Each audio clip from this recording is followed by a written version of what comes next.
A veteran thought his grandmother's mountain cabin was just old wood and memories until his dog started scratching at what was buried beneath the floor. In the gray light of a Montana morning, somewhere high above the valley, where the pines grew so thick they swallowed the sky, a German shepherd named Bear pressed his nose against a floorboard and refused to move. He did not bark. He did not whine. He simply stood there, every muscle locked his breath, pushing dust across the old wood in slow, deliberate waves. It was the same posture he took every time Colton Mercer was about to fall apart. Not fear, urgency. The kind that said something underneath this floor had been waiting a very long time for someone brave enough to answer it. But that part of the story comes later. First, you need to understand the man who walked through that door, and why for the first time in years he had somewhere to go. If this story moves, you tell us where you are watching from, your city, your state, your country. And don't forget to like and subscribe for more stories of veterans' loyalty and the dogs who never leave their side. Rain had been falling since before dawn. The slow, steady kind that seeps into the bones and turns the whole world gray.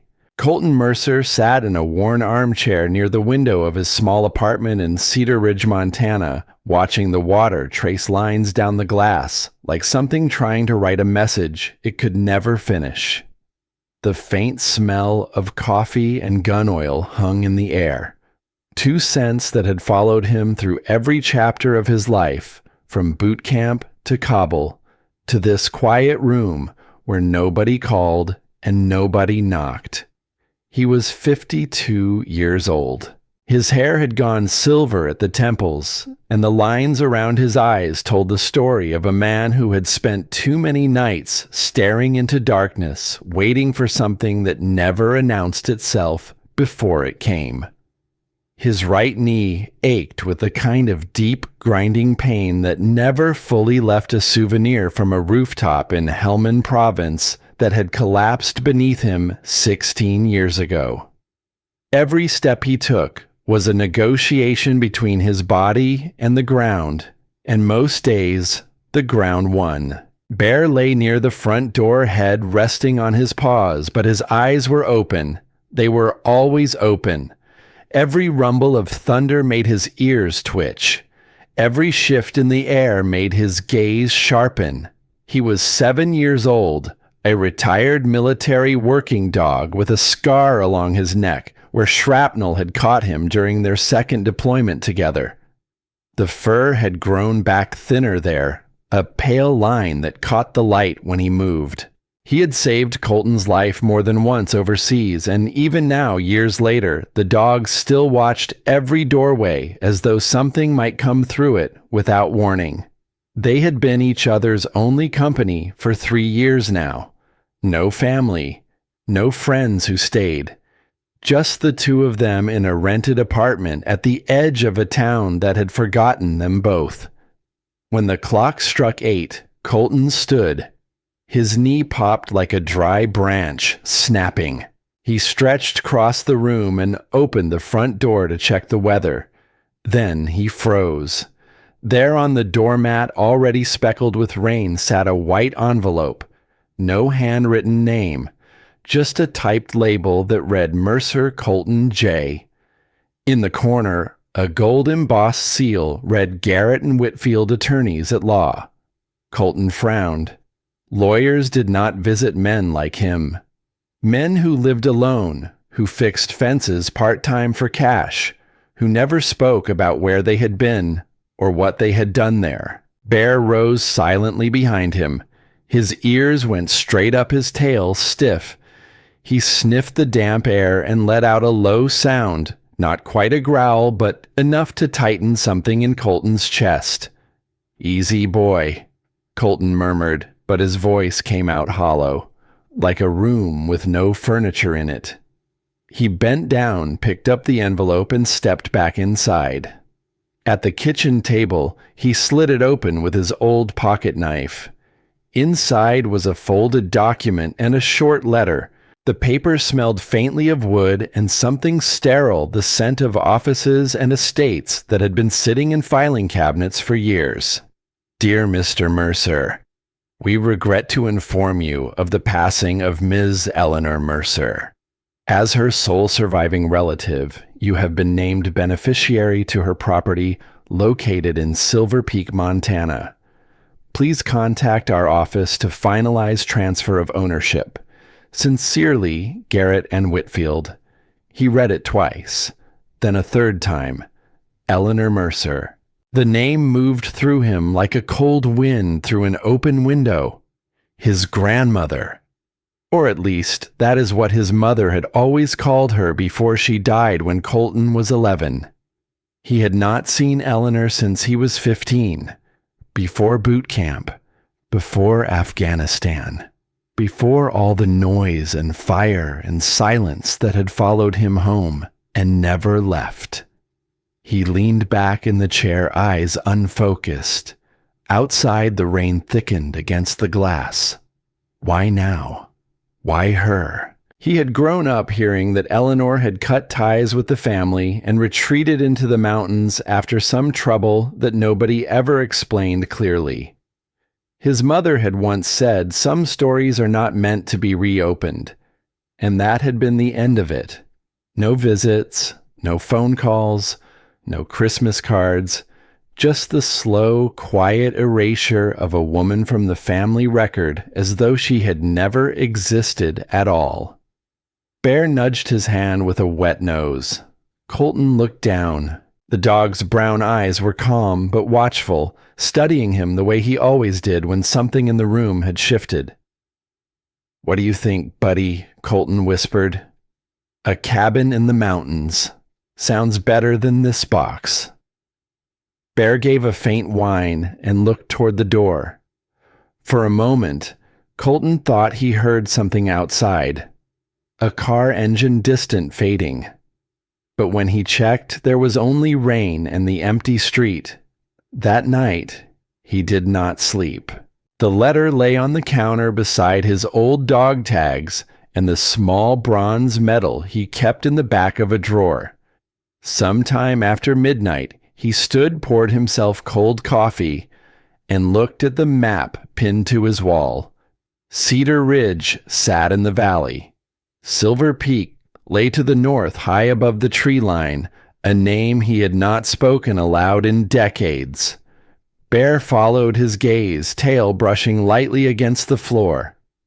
Colton reached down and rubbed the scar along the dog's neck. "Guess we're both ghosts," he murmured. "Might as well go haunt a mountain." By dawn, the rain had eased. Colton packed a duffel bag, a change of clothes, a flashlight, a first aid kit, his service knife. Bear jumped into the passenger seat of the old truck before Colton even opened his own door. The dog settled into place with one paw on the dashboard, watching the gray horizon with the same focused stillness he had carried through combat zones. Colton slipped the letter into his jacket pocket and started the engine. "Let's see what the old mountain's hiding, boy." The road out of Cedar Ridge curled like a gray ribbon through the fog. The highway narrowed into 2 lanes, then gravel, then something barely wider than a trail. The smell of pine replaced the cold dampness of the valley. Gas stations disappeared. Houses grew scarce. The world closed in around them, green and thick and silent. Bear leaned against the window nose, working the air. Every few miles, Colton would glance at him and see that old alertness in the dog's eyes. The same expression Bear had worn in the places where every sound carried weight. Colton wondered if that instinct was still warning him even here, even now in a place that was supposed to be safe. By midday, they reached a weathered sign. Silver Peak elevation 6,742. The paint was cracked and half-faded letters peeling like old scars. A second sign hung crooked beneath it. "Road maintenance ends here." Colton stopped the truck and stepped out. His boots sank into damp earth. The air smelled of cedar and cold water and something older than both. Somewhere in the distance a raven called once, then went silent as though it had said all it needed to say. He opened the map the law office had included. A small red X marked the end of a winding trail, about 10 miles of dirt road. "Gonna be rough," he said quietly. Bear barked once from the passenger seat, sharp and certain. "Yeah," Colton said. "I know you hate dirt roads." The last stretch of the climb was steep. The truck's tires skidded twice, gripped and skidded again. Around every bend, the forest pressed closer. Moss clung to tree trunks like green velvet. Mist drifted between the branches, curling and reshaping like smoke from a fire that had gone out long ago, but never fully cooled. Then the trees parted and the cabin appeared. It stood near the base of a cliff, surrounded by dark pines and wild grass grown past the knee. The roof sagged on one side. The porch leaned with decades of weather and neglect. Its windows were blank, reflecting nothing back but sky and silence. A single tin chimney jutted from the roofline, rusted the color of dried blood. Colton killed the engine. The quiet that followed was enormous. Not the comfortable kind. The kind that listens. He sat for a moment staring through the windshield. "Well," he muttered, "there it is." Bear jumped out before Colton could reach the door. The dog landed softly, nose already working, and began circling the property in wide sweeping arcs. He checked the porch, the sides of the cabin, the edge of the tree line. Then he came back to Colton and pressed his head against his hand. A nudge, gentle but deliberate. The same gesture he made after every perimeter sweep overseas. All clear, but stay close. Colton scratched behind Bear's ears. "Good boy." They walked to the porch together. The steps groaned under Colton's weight. The front door was unlocked. The hinges screamed when he pushed it open, the sound of metal that had not moved in years being asked to remember what it was for. Inside, the air was thick with dust and the smell of old wood. Furniture sat beneath white sheets like sleeping ghosts. A wood stove squatted in the corner, half buried in ash. Shelves lined the walls, filled with books whose spines had cracked and faded until the titles were nothing but shadows. A kettle sat on the stove, blackened with age. Colton stepped in, slowly scanning the room the way he had been trained to scan rooms. Corners first, then shadows, then exits. Everything was old still and heavy with the weight of time. Bear followed close behind, nose sweeping the floor. He sniffed along the doorway, then the rug, then circled toward the stone fireplace at the far wall. There he stopped. His body went rigid, ears forward, tail locked straight. One paw lifted, then pressed down on a single floorboard near the base of the hearth. "What is it?" Colton asked quietly. Bear did not move. He just kept his paw on that one spot, his eyes fixed on Colton with an intensity that had nothing to do with hunting and everything to do with knowing. Colton crouched beside him. The floorboard beneath Bear's paw was different from the rest.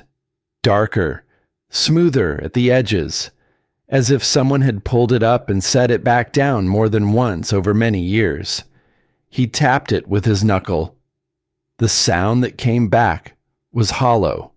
Something was underneath. He ran his fingers along the edge, cold and rough. The board was slightly raised, just enough that a person would never notice unless they were looking, or unless a dog with a nose sharper than memory told them exactly where to search. "Not yet," Colton whispered. Let's see what else is here first. He stood and took in the room again. On the mantel above the fireplace sat a row of old photographs, glass cracked, but still holding.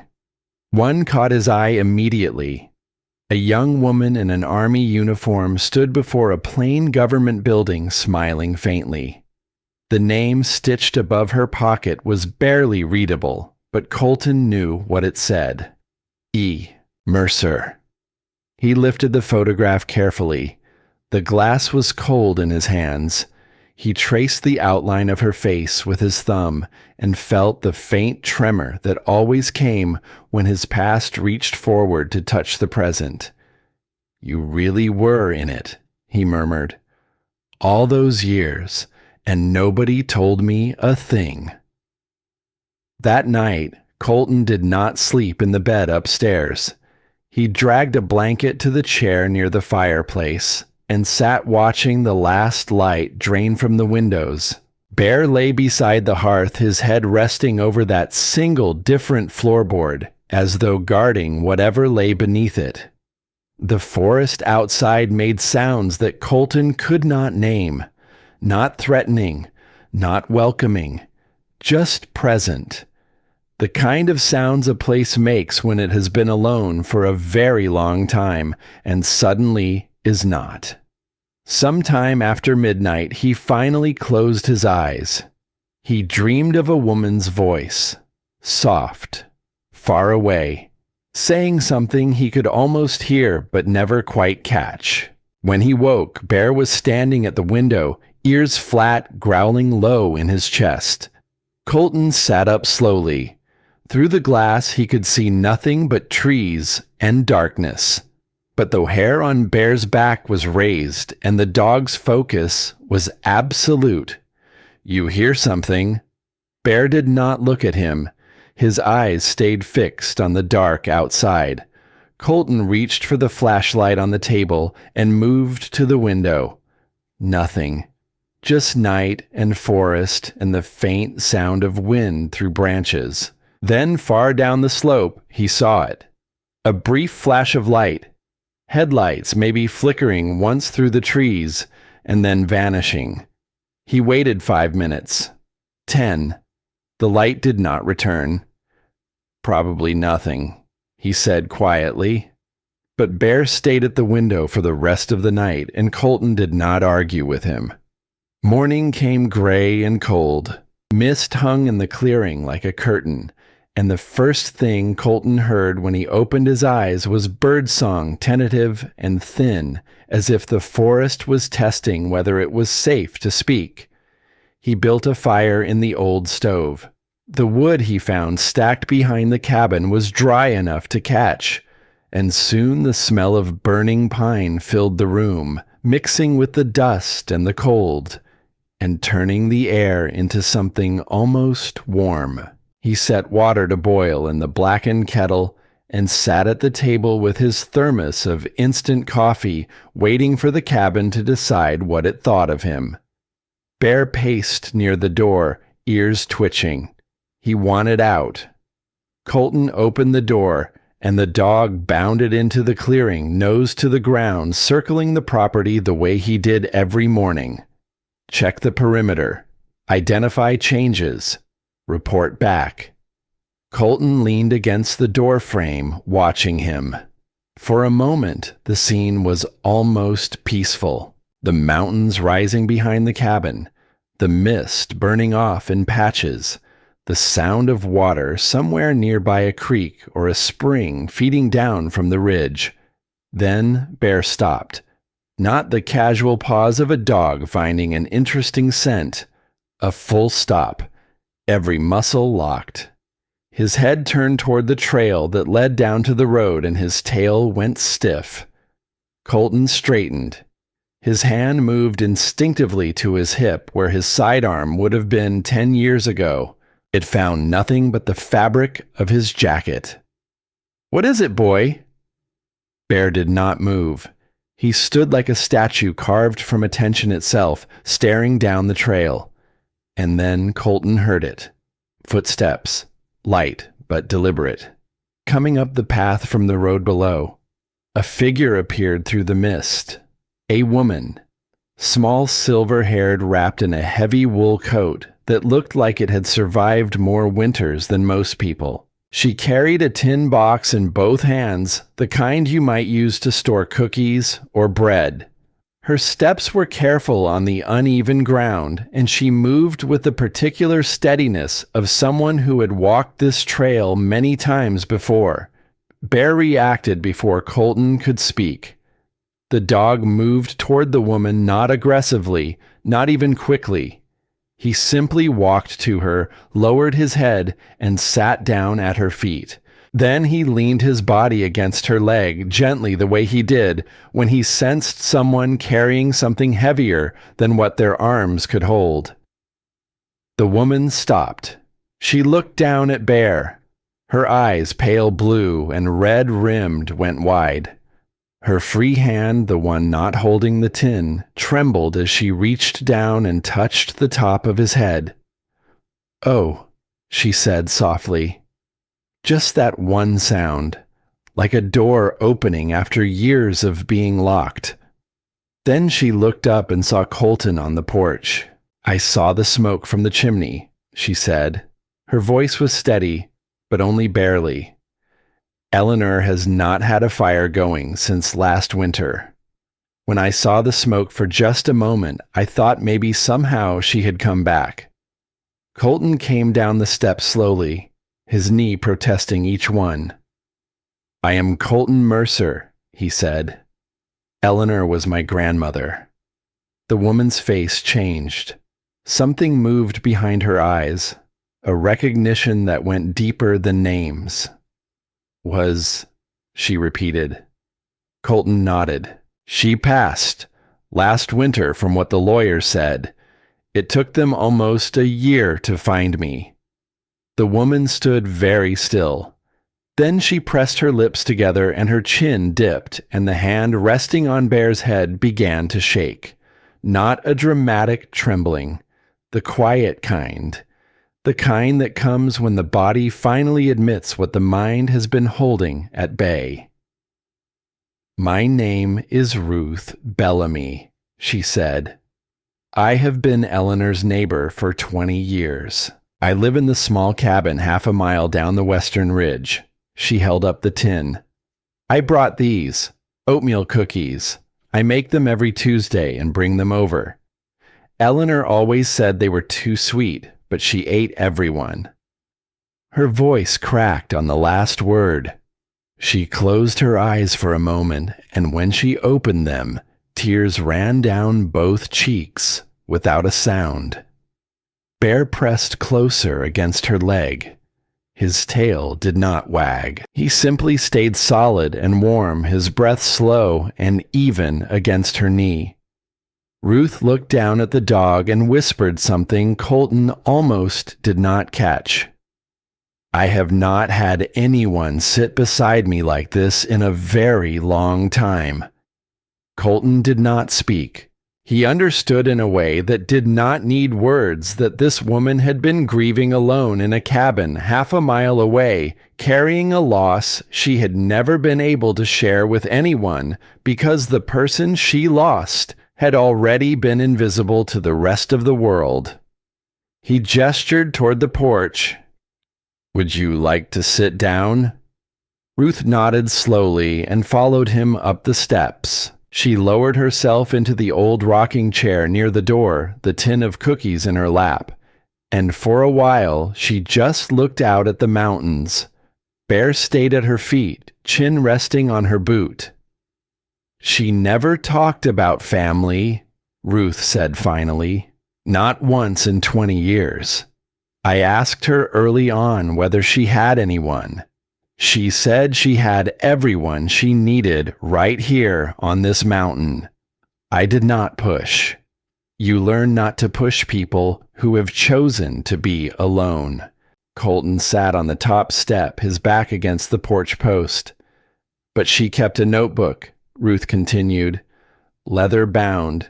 She carried it everywhere, wrote in it every evening by the fire. I asked her once what she was writing, and she looked at me with those sharp eyes of hers, and said, "Instructions." "Instructions for what?" Ruth shook her head slowly. "She never said. But a few months before she passed, she told me something I have never forgotten. She said, if someone comes to this cabin looking for me, you tell them I was not running. Tell them I was standing guard." The words hung in the cold mountain air. Bear's ears twitched, but he did not lift his head. A small voice came from behind Ruth. "Grandma." Colton looked up. A boy stood at the edge of the clearing, half hidden behind a pine tree. 8 years old, maybe. Thin. Brown hair that needed cutting. Eyes too large for his face, the kind of eyes that had seen something no child should see and had not yet figured out where to put it. "Come here, sweetheart," Ruth said, holding out her hand. "This is Mr. Mercer. He is Eleanor's family." The boy did not move. His eyes were locked on Colton with the particular wariness of a child who had learned that men could not always be trusted to stay. Then Bear stood. The dog walked to the boy slowly, without any of the authority he carried on patrol. He simply approached, sat down in front of him, and tilted his head to one side. His tail brushed the ground once, twice. The boy stared at Bear for a long moment.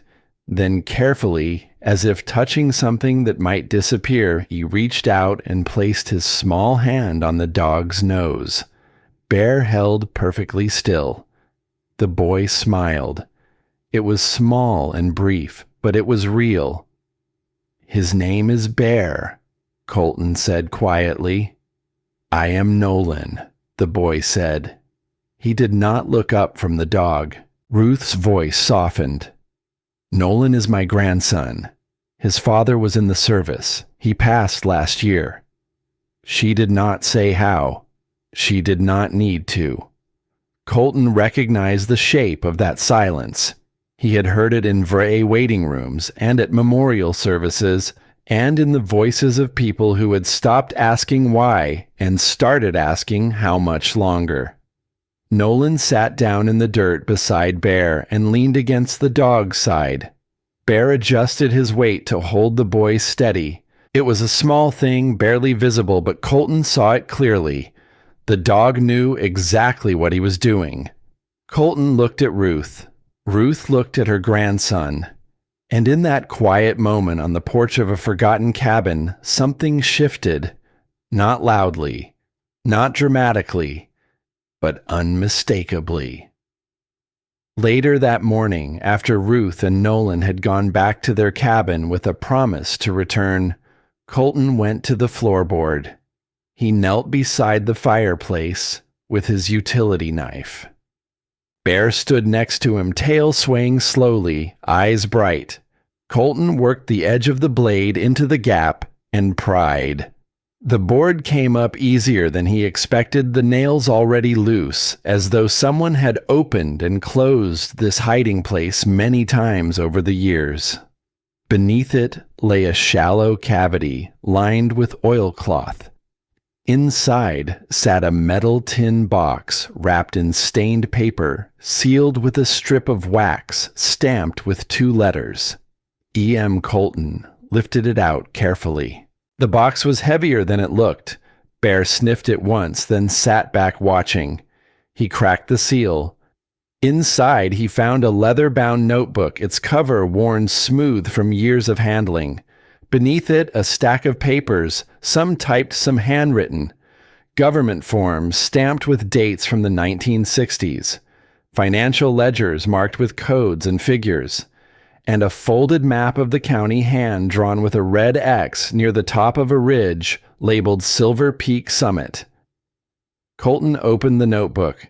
The first page was dated March 1968, written in a sharp, controlled hand.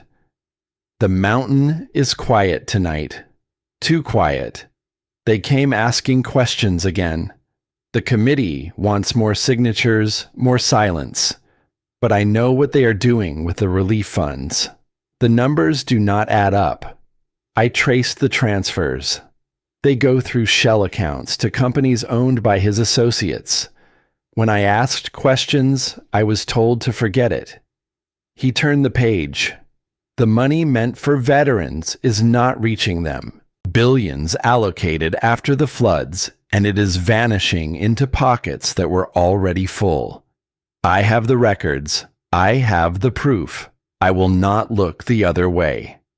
The handwriting was steady, the words precise. This was not the diary of a frightened woman. This was evidence carefully collected, deliberately preserved. Colton kept reading. Page after page, Eleanor's voice grew clearer. She had been a finance officer in the Army assigned to oversee recovery funds after the catastrophic floods of 1968. She had discovered that a senior officer named General Arthur Hale had been systematically diverting millions into fraudulent contracts and shell companies. When she tried to report it, she was silenced. When she persisted, she was accused of being the thief herself. Her name was destroyed, her career erased, and she disappeared into the mountains, taking with her the only copies of the evidence that could prove what had really happened. The last entry in the notebook was written in a different tone, the handwriting slightly unsteady, the words heavier. If anyone finds this, do not let it die here. They took everything from me. My name, my family, my truth. I hid the proof where they will never think to look. Finish what I could not. Colton closed the notebook. His hands were trembling. Bear pressed his head against Colton's knee, warm and solid. He unfolded the map. The red X sat at the very top of the ridge, near what appeared to be an old military outpost. Next to it, Eleanor had written in faint pencil, "When they come go higher." He sat there for a long time, the notebook in one hand, the map in the other, and the weight of 50 years of silence pressing down on his shoulders. That afternoon, Ruth returned alone. Nolan was napping, she said. She sat in the rocking chair again, and Colton told her what he had found. He showed her the notebook, the map, the name.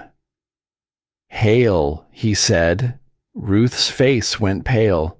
She gripped the arms of the chair, and for a moment she looked like someone who had just been told the thing she had always feared but never wanted confirmed. "Victor Hale," she said quietly. "He owns most of the land on this ridge now. Has been buying up parcels for years. Some kind of resort development. Eleanor's cabin is the only property he could never get. She refused to sell. Every time his people came up here, she would sit on this porch with a cup of coffee and tell them she was not going anywhere." She paused. "After she passed, I thought he would come for it immediately. But nothing happened. Until now. Until you." Colton looked out at the mountains. The afternoon light was gold and long, painting the trees in amber. "She was protecting something bigger than a cabin," he said. Ruth nodded. "She told me once near the end. She said if he does this, if he opens this back up, he will not just pull the truth out of the ground. He will pull this whole town out of a long sleep." Colton held the notebook against his chest. He had not decided anything yet. Had not committed to the fight that these pages were asking him to fight. But he could feel it pulling at him the way a current pulls at a man standing in a river. Not violent. Just steady. Just unrelenting. "I do not know if I am the right person for this," he said. Ruth looked at him. Then she looked at Bear, who lay between them, his head resting on the porch floor, his eyes moving slowly from one face to the other. "Maybe not," she said, "but you are the one who is here." That evening, after Ruth left, Colton sat by the fire with the notebook open in his lap. He read Eleanor's words again, slower this time, letting each sentence settle. Bear lay at his feet, and the cabin creaked and groaned as the mountain cooled around them. Outside, the last light faded. The forest turned black. Stars appeared through gaps in the clouds, small and sharp, and impossibly far away. Colton closed the notebook and set it on the table beside the photograph of Eleanor in her uniform. Two versions of the same woman. The one the world had known, and the one the world had tried to erase. He whispered into the quiet room, "I do not know what I am doing here, but I am not putting this down."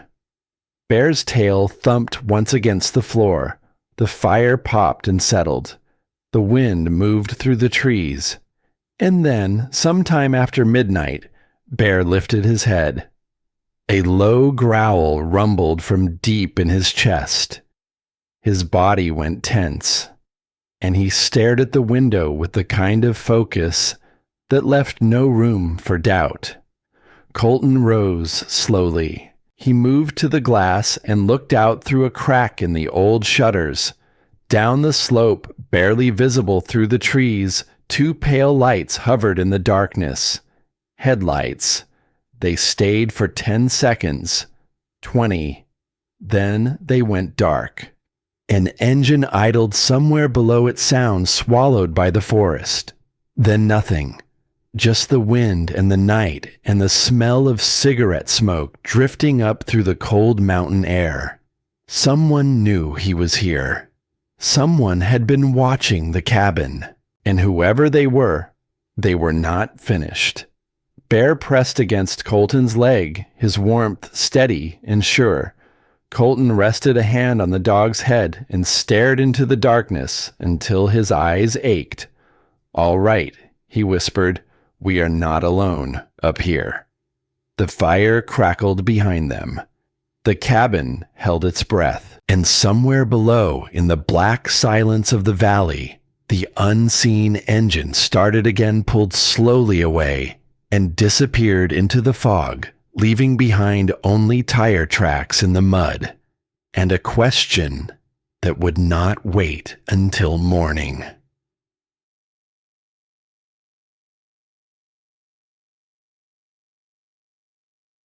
The morning came hard and bright, the kind of mountain sunrise that burns through fog like a match through paper. Colton stood on the porch with a cup of instant coffee that had gone cold in his hands, watching the tree line below where the headlights had been. In the daylight, the road was just a road, gravel and dirt and tire ruts filled with last night's rain. But he could still smell the cigarette smoke in his memory. And memory was not something Colton Mercer had ever been able to shut off. Bear sat beside him, alert, his ears tracking sounds that Colton could not hear. Every few seconds, the dog's head would turn slightly, following something invisible through the trees, then return to center. He had not fully relaxed since the lights appeared. Neither had Colton. "Probably just someone lost," Colton said quietly. Bear did not look at him. His eyes stayed on the road. "Yeah," Colton muttered. "I don't believe it either." He went back inside and spread Eleanor's papers across the kitchen table. The notebook, the ledgers, the hand-drawn map with its red X at the summit of Silver Peak. In the morning light, the documents looked smaller, somehow more fragile, like something that could crumble if he held it too tightly. But the words inside them were not fragile at all. They were sharp and specific, and they pointed in one direction. General Arthur Hale, Project Hope, the flood of 1968, millions stolen from the men who had given everything. And now, 50 years later, someone was still guarding the secret. Colton was studying the map when he heard the engine. It came from below, climbing the gravel road in a low, steady growl. Not the uncertain sound of someone lost, the deliberate sound of someone who knew exactly where they were going. Bear was at the window before Colton reached the door. The dog's body went rigid, and a growl started deep in his chest, the kind that vibrated through the floorboards. Through the trees, a black SUV emerged into the clearing. It was sleek and expensive, its paint catching the morning light like polished obsidian. It did not belong on a mountain road. It belonged in a city, in a parking garage attached to an office building where men made decisions about other people's land. The driver's door opened. A man stepped out. Tall, broad-shouldered, dressed in a dark overcoat that probably cost more than Colton's truck.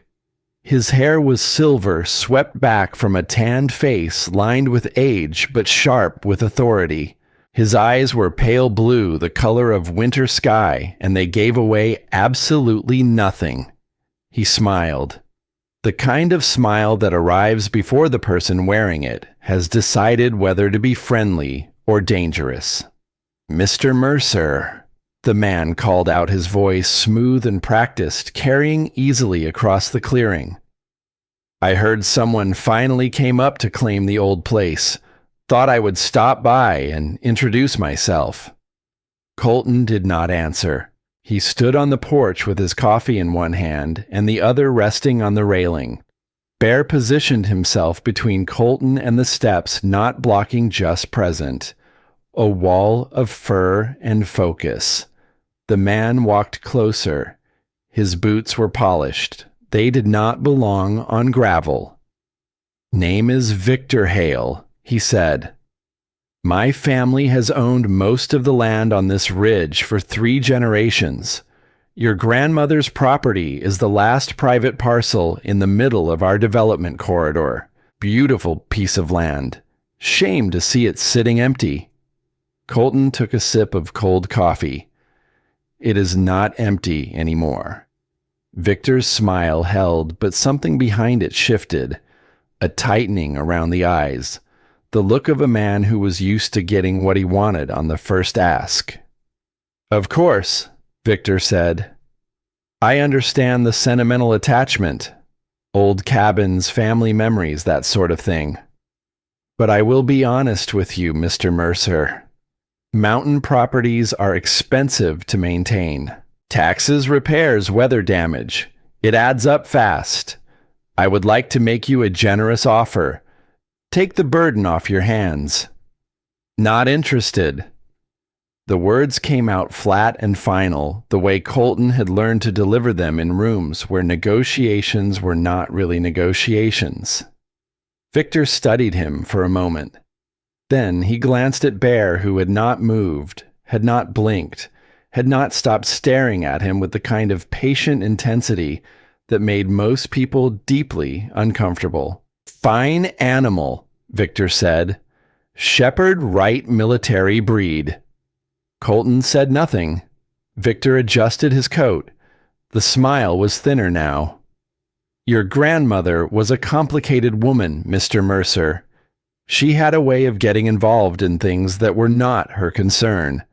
I would hate to see that pattern repeat itself." Silence. "The land is already in the process of a legal review." Victor continued, his tone shifting from friendly to something harder. "Old property disputes, title issues. The county has questions about how your grandmother acquired this parcel in the first place.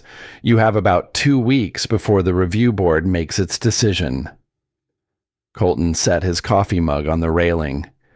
"Is that a deadline or a threat?" Victor's eyes held his for a long moment. Then the smile came back smaller and colder than before. "Just information," he said. "I am trying to help you avoid a mess." He turned and walked back to the SUV. Halfway there, he paused without looking back. "Beautiful country up here, but isolation does things to people. Your grandmother learned that the hard way." The SUV door closed. The engine hummed to life. Bear watched it reverse down the narrow road until the trees swallowed it whole. Then he barked twice. Not fear. Defiance. The sound echoed off the cliff face and rolled down the valley like a declaration. Colton stood on the porch until the sound of the engine faded completely. Then he looked down at Bear. 2 weeks, he said quietly. Guess we better get to work. The next 3 days changed the cabin. Not because Colton fixed everything that was broken, but because he stopped being the only one trying. It started with Bert Kessler. Bert showed up on the second morning without announcement or invitation, driving a truck that was older than Colton's and louder than a thunderstorm. He was 58, built like a barrel with legs, and had the kind of face that looked like it had been smiling since birth, and had simply never found a reason to stop. He wore a flannel shirt with the sleeves rolled past his elbows and carried a toolbox that weighed more than Bear. Heard someone was trying to fix Eleanor's place, Bert said, climbing out of the truck with a grunt. Figured you could use a hand. Or 2. Maybe a brain too. But I only brought the hands. Colton stared at him. Who told you I was here? Ruth Bellamy. She told Mabel at the post office. Mabel told Deke at the hardware store. Deke told me. Small town son. Information travels faster than weather up here. He walked past Colton onto the porch, looked at the sagging roof, the cracked window frames, the door that hung slightly off its hinges, and whistled low. She held on a long time, this old girl, Bert said, running his hand along the door frame. Eleanor kept her standing through sheer stubbornness, but stubbornness has an expiration date. He set his toolbox down and opened it with the familiarity of a man who considered tools an extension of his own hands. I am Bert, by the way. I do woodwork, and I talk too much. You will get used to one of those things. By noon, Bert had replaced 2 porch boards, rehung the front door, and taped a hand-lettered sign to the railing that read, "Dog is fine. Boss needs therapy." Bear sat in front of the sign, tilted his head, and stared at it with the expression of a dog who understood exactly what it said.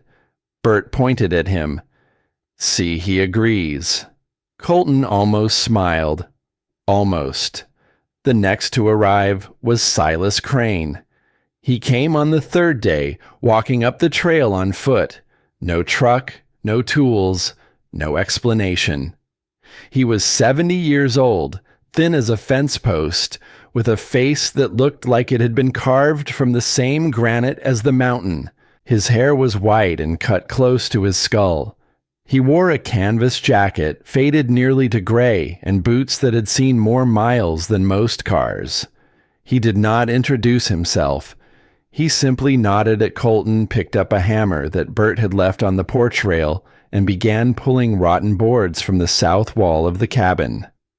His movements were slow but precise, each strike placed exactly where it needed to be. No wasted energy, no hesitation. Bert leaned over to Colton and whispered, "That is Silas. He does not talk much. When he does, you listen." They worked through the morning. Silas said nothing. Colton said nothing. Bear lay between them, his tail brushing the dirt in a slow, contented rhythm. At lunch, they sat on the porch. Bert had brought sandwiches. Silas ate his in silence, staring at the valley below. Nolan had come with Ruth that morning and was running in circles around the clearing, chasing a stick he had thrown for himself since Bear was too dignified to fetch. Silas watched the boy. For a long time, he just watched. Then, without turning his head, he spoke. His voice was low and dry, like wind moving over stone. My son used to call the sound of a hammer music. Said it sounded like the mountain was singing. He was 7 years old. He paused, took a breath. Winter that year took him from me. Flu that turned to pneumonia. 3 days. That is all it took. He did not explain further. He did not cry. He simply set the sandwich down, stood and went back to pulling boards from the wall. Bear rose and walked to Silas sat beside him and did not leave his side for the rest of the afternoon. Nobody spoke about it again. Nobody needed to. The last to arrive was Linnea Voss. She came on the 4th day in a truck with county plates and a surveyor's tripod strapped to the roof. She was 45 with short brown hair, steady hands, and the particular calm of a person who solved problems for a living and had stopped being impressed by chaos a long time ago. "Ruth called me," she said, stepping out with a clipboard and a hard hat she did not bother putting on. "Said you have a structural situation." Colton gestured at the cabin. "Situation is one word for it." Linnea walked the perimeter. She checked the foundation, the load-bearing walls, the roof pitch, the chimney. She made notes without speaking. When she came back, her expression was neutral, which Colton had learned from years in the military, was the expression people wore when the news was not good. But they were going to deliver it professionally. "The roof needs to be replaced, not patched. Replaced. You have maybe 10 days before the first real snow. After that, water gets in the joists rot, and the whole structure comes down by spring." "Can it be done in 10 days? Colton asked. Linnea looked at the crew, Bert with his toolbox, Silas with his hammer, Colton with his bad knee. "If you start today and do not stop," she said, "and if you get lucky with the weather." She paused. "I can draw the plans and oversee the structural work. I am not doing this as a favor. I am doing this because Eleanor Mercer was the only person on this mountain who ever stood up to Victor Hale. That cabin standing means something to people around here, even the ones who will not say it out loud." Colton nodded. "Then we start today." They started. The work was hard and steady. Bert handled the framing. Silas stripped the old roofing material with methodical precision. Linnea marked the cuts and checked the angles. Colton did what he could between the protests of his knee-carrying lumber-holding boards driving nails when his hands were steady enough, and Bear moved among them all, not working exactly, but present. He checked on each person, pressing his nose against a hand here, leaning against a leg there. When someone paused to catch their breath, Bear would sit beside them, steady and warm, as if to say, "Take your time. I am not going anywhere." On the 5th day, it happened. The afternoon was warm for the mountains. Bert was on the roof, securing a crossbeam when his grip slipped on a sheet of old tin roofing. It fell from the edge and struck the ground with a sound like a cannon shot metal, screaming against rock, the echo slamming off the cliff face and rolling through the clearing. Colton dropped the board he was holding. His hands went rigid at his sides.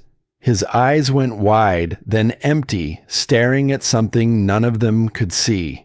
His breathing changed, fast, shallow. The muscles in his jaw locked and his whole body seemed to freeze in place, as though the sound had reached inside him and pulled a wire that connected the present to a place 10,000 miles and 16 years away. Sand, heat, the scream of metal tearing apart, a rooftop giving way beneath him. The smell of burning rubber and blood and dust so thick it filled his lungs like water. He could not move. Bear did not bark. Bear never barked during these moments because barking was noise and noise was the enemy right now. Instead, the dog moved quickly and silently to Colton's side. He pressed his full weight against Colton's left leg, solid and real. Then he pushed his head upward, resting it firmly on Colton's thigh. And he breathed, slowly, deliberately, in and out, in and out, a rhythm as steady as a heartbeat. Colton's hand found Bear's fur. His fingers dug in, gripping, holding on to the one thing that was here and now and not part of the fire inside his skull. He could feel the warmth of the dog's body, the rise and fall of his ribs, the texture of his coat coarse and familiar. The desert faded. The sound faded. The rooftop released him. He was standing in a clearing on a mountain in Montana. His hand was on his dog. The sky was blue. The air smelled of pine and sawdust. "I'm here," he whispered. "I'm here."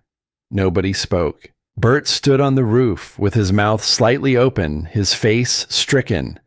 Silas had stopped hammering, his eyes closed, his head bowed as though he recognized exactly what he was watching and did not need to see it to understand. Linnea looked away, not out of discomfort, but out of respect. The kind of looking away that says, "I see you, and I will not make you explain." Then a small voice came from behind them. "Is Mr. Colton okay?" Nolan stood at the edge of the porch, his eyes wide, his small hands gripping the railing. Colton took a breath, then another. He looked at the boy and tried to smile. It did not fully work, but it was close enough. "I am all right, buddy. Sometimes my head gets a little noisy, that is all." Nolan was quiet for a moment. Then he said, very softly, "Mine does too. Ever since my dad went away." The words hit Colton harder than the sound of the falling tin. He looked at this small boy with his two large eyes and his fatherless quiet, and felt something crack open in his chest that he had spent years sealing shut. He walked to the porch and sat down on the top step, his knee screaming, and he put his hand on Nolan's shoulder. "I know," he said. "I know it does." Bear came and sat between them, his body touching both.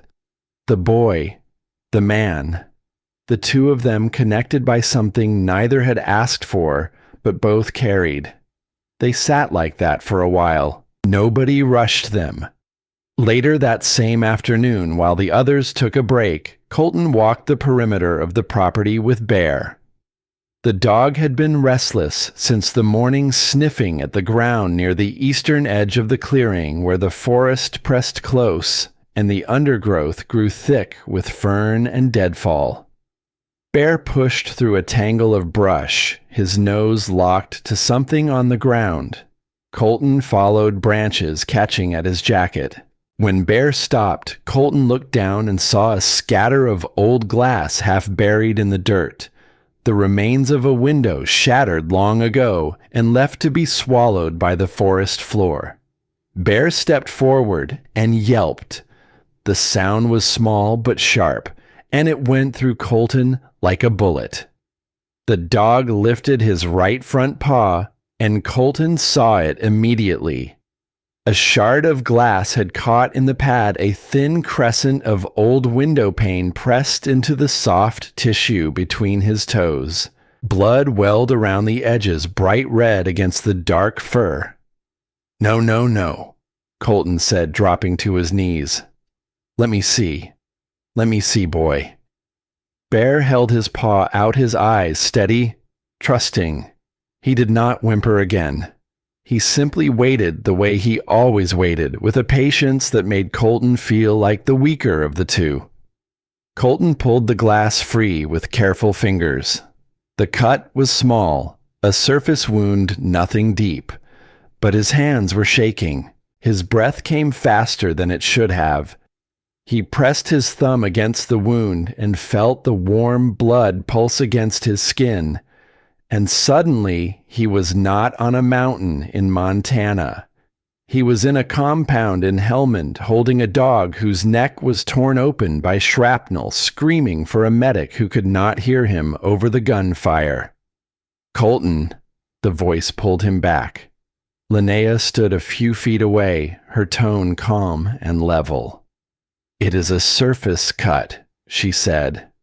"He is fine. Let me get the first aid kit." He blinked, looked down at Bear, who was watching him with the infinite patience of an animal who understood fear better than most humans ever would. "Right," Colton said. His voice was rough. "Right. He is fine." Bert drove them to the veterinary clinic in town. The vet, a woman with gray hair and kind hands, cleaned the wound, applied a bandage, and told Colton that Bear would be back to normal in 2 days. "It is barely a scratch," she said, smiling. "He has probably had worse from running through brush." Colton exhaled. His shoulders dropped. The tension that had been holding his body like a fist slowly began to release. The vet looked at him for a long moment, not at his knee or his hands, at his face, at the place behind his eyes, where the real damage lived. "Can I ask you something?" she said. "Sure. What are you really trying to fix up there? The cabin or something else?" Colton looked at Bear, who sat on the examination table with his bandaged paw extended like a small flag of surrender, his tail wagging slowly. "I am still figuring that out," Colton said. They drove back up the mountain in silence. Bear rode with his head out the window, bandaged paw, and all his ears catching the wind like he had already forgotten the glass, and was busy cataloging every scent between the valley and the ridge. That night, Colton sat at the kitchen table with Eleanor's papers spread before him. He had copied the most important pages from her notebook before anything could happen to the original. Names, dates, account numbers, the trail that led from flood relief funds to shell companies to the Hale family. It was all there, damning and precise and hidden for half a century by a woman who had known that truth once buried would eventually need someone to dig it up. But truth needed more than documents. It needed a witness. The name had appeared several times in Eleanor's notebook. Sergeant Earl Maddox. He had been part of the same relief committee. He had seen what Eleanor had seen, and unlike Eleanor, he had stayed silent. Colton found the address through the county veterans registry. Silver Pines Veterans Care Center on the edge of Cedar Ridge.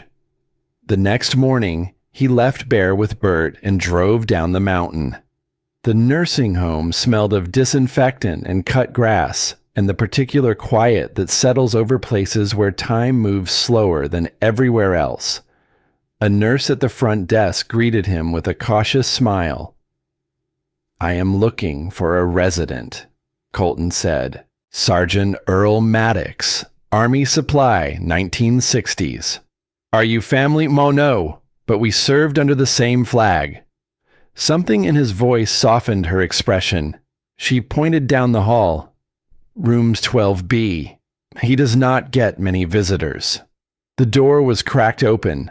Inside, an elderly man lay propped against a thin pillow. White hair. Face marked by time and something deeper than time. His eyes were closed, but they opened when Colton knocked. Sergeant Maddox. The old man's eyes were cloudy but sharp. "Have not been called that in 40 years. Who is asking?" "Colton Mercer. Eleanor Mercer was my grandmother. I think you knew her." The room went still. Earl's hand trembled as he reached for the glasses on his bedside table. His lips pressed together and a muscle in his jaw tightened. "Eleanor," he whispered. "She is gone, is she not?" Colton nodded. "Last winter, from what I was told." Earl closed his eyes for a long moment. When he opened them, they were wet. I always hoped she would forgive me before she died. Colton pulled up a chair and sat down. Tell me what happened. Earl's voice came slowly like water finding its way through old pipes. We were both on the relief committee after the floods. 1968. She handled the accounts. I ran inventory.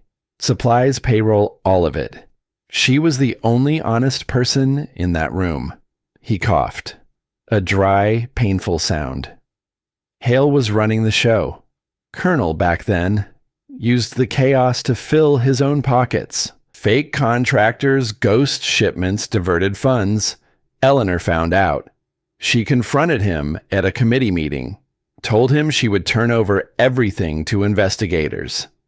He paused, staring at the ceiling. Next week, the local paper ran a story. Relief funds stolen by accounts officer. They pinned it on her. Just like that. She was gone within a month. And you knew she did not do it, Colton said. I knew. Earl's voice shook. But I did not have the courage to say so. Hale had me by the throat.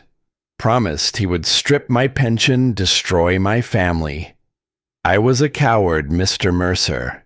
There is no other word for it. He reached slowly under his pillow and pulled out a small notebook worn so thin the pages had gone soft as cloth. I have been carrying this for 54 years, he said, holding it out. Every meeting, every lie, every signature, my record of what really happened. Colton took it carefully. The weight of it was more than paper. Why keep it all this time? Because she told me to. Earl's voice broke. Last time I saw her, she looked me straight in the eye and said one day someone in my family is going to need this truth more than they need my name. I guess that someone is you. Colton opened the notebook. The entries were short, but devastating. Dates, initials, transaction codes, amounts diverted from veteran aid to companies that existed only on paper. One entry stopped him cold. November 2nd, 1968. Meeting closed office. EM confronts AH. Voices raised. He grabbed her wrist. Blood on his hand. She left that night. Colton looked up. He hurt her. Earl nodded. Not enough to kill, but enough to make her disappear. They sat in silence for a moment. The fluorescent lights hummed. Somewhere down the hall, a television played a rerun of something nobody was watching. Then Earl gripped Colton's wrist. His hand was weak, but his eyes were clear. You have to finish what she started. Hale is not untouchable anymore. It is his son, now Victor. Same blood, same sins, but the world is different. People listen now. They have to. Colton nodded slowly. I intend to. Earl let go his arm, falling weakly. Tell her I am sorry. Colton hesitated. Then he said, I think she already knows.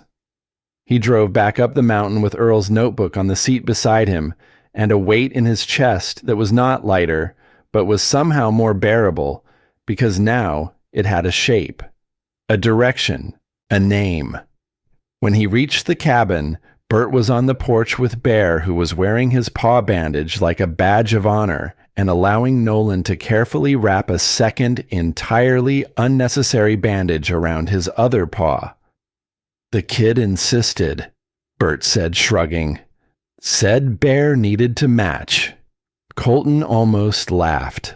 Almost. Inside the cabin looked different. Linnea and Silas had made progress while he was gone. New support beams braced the ceiling. The south wall was stripped and half rebuilt. The old wood stove had been cleaned and reseated. It smelled like sawdust and effort and something close to hope. But the feeling did not last. When he checked the back room where he had stored Eleanor's original notebook and the documents from the tin box, the door was open. The drawer where he had locked them was pulled out. Papers were scattered across the floor. The notebook was gone. Colton stood in the doorway, his pulse climbing. He checked every corner, under the bed, behind the shelves. The window at the back of the room was cracked open just enough for a hand to reach through and unlatch it from the outside. On the windowsill, pinned with a hunting knife driven into the old wood, was a single piece of paper. "Stop digging, soldier." Colton pulled the knife free. Military issue. The kind of blade only a certain kind of man would carry as a message.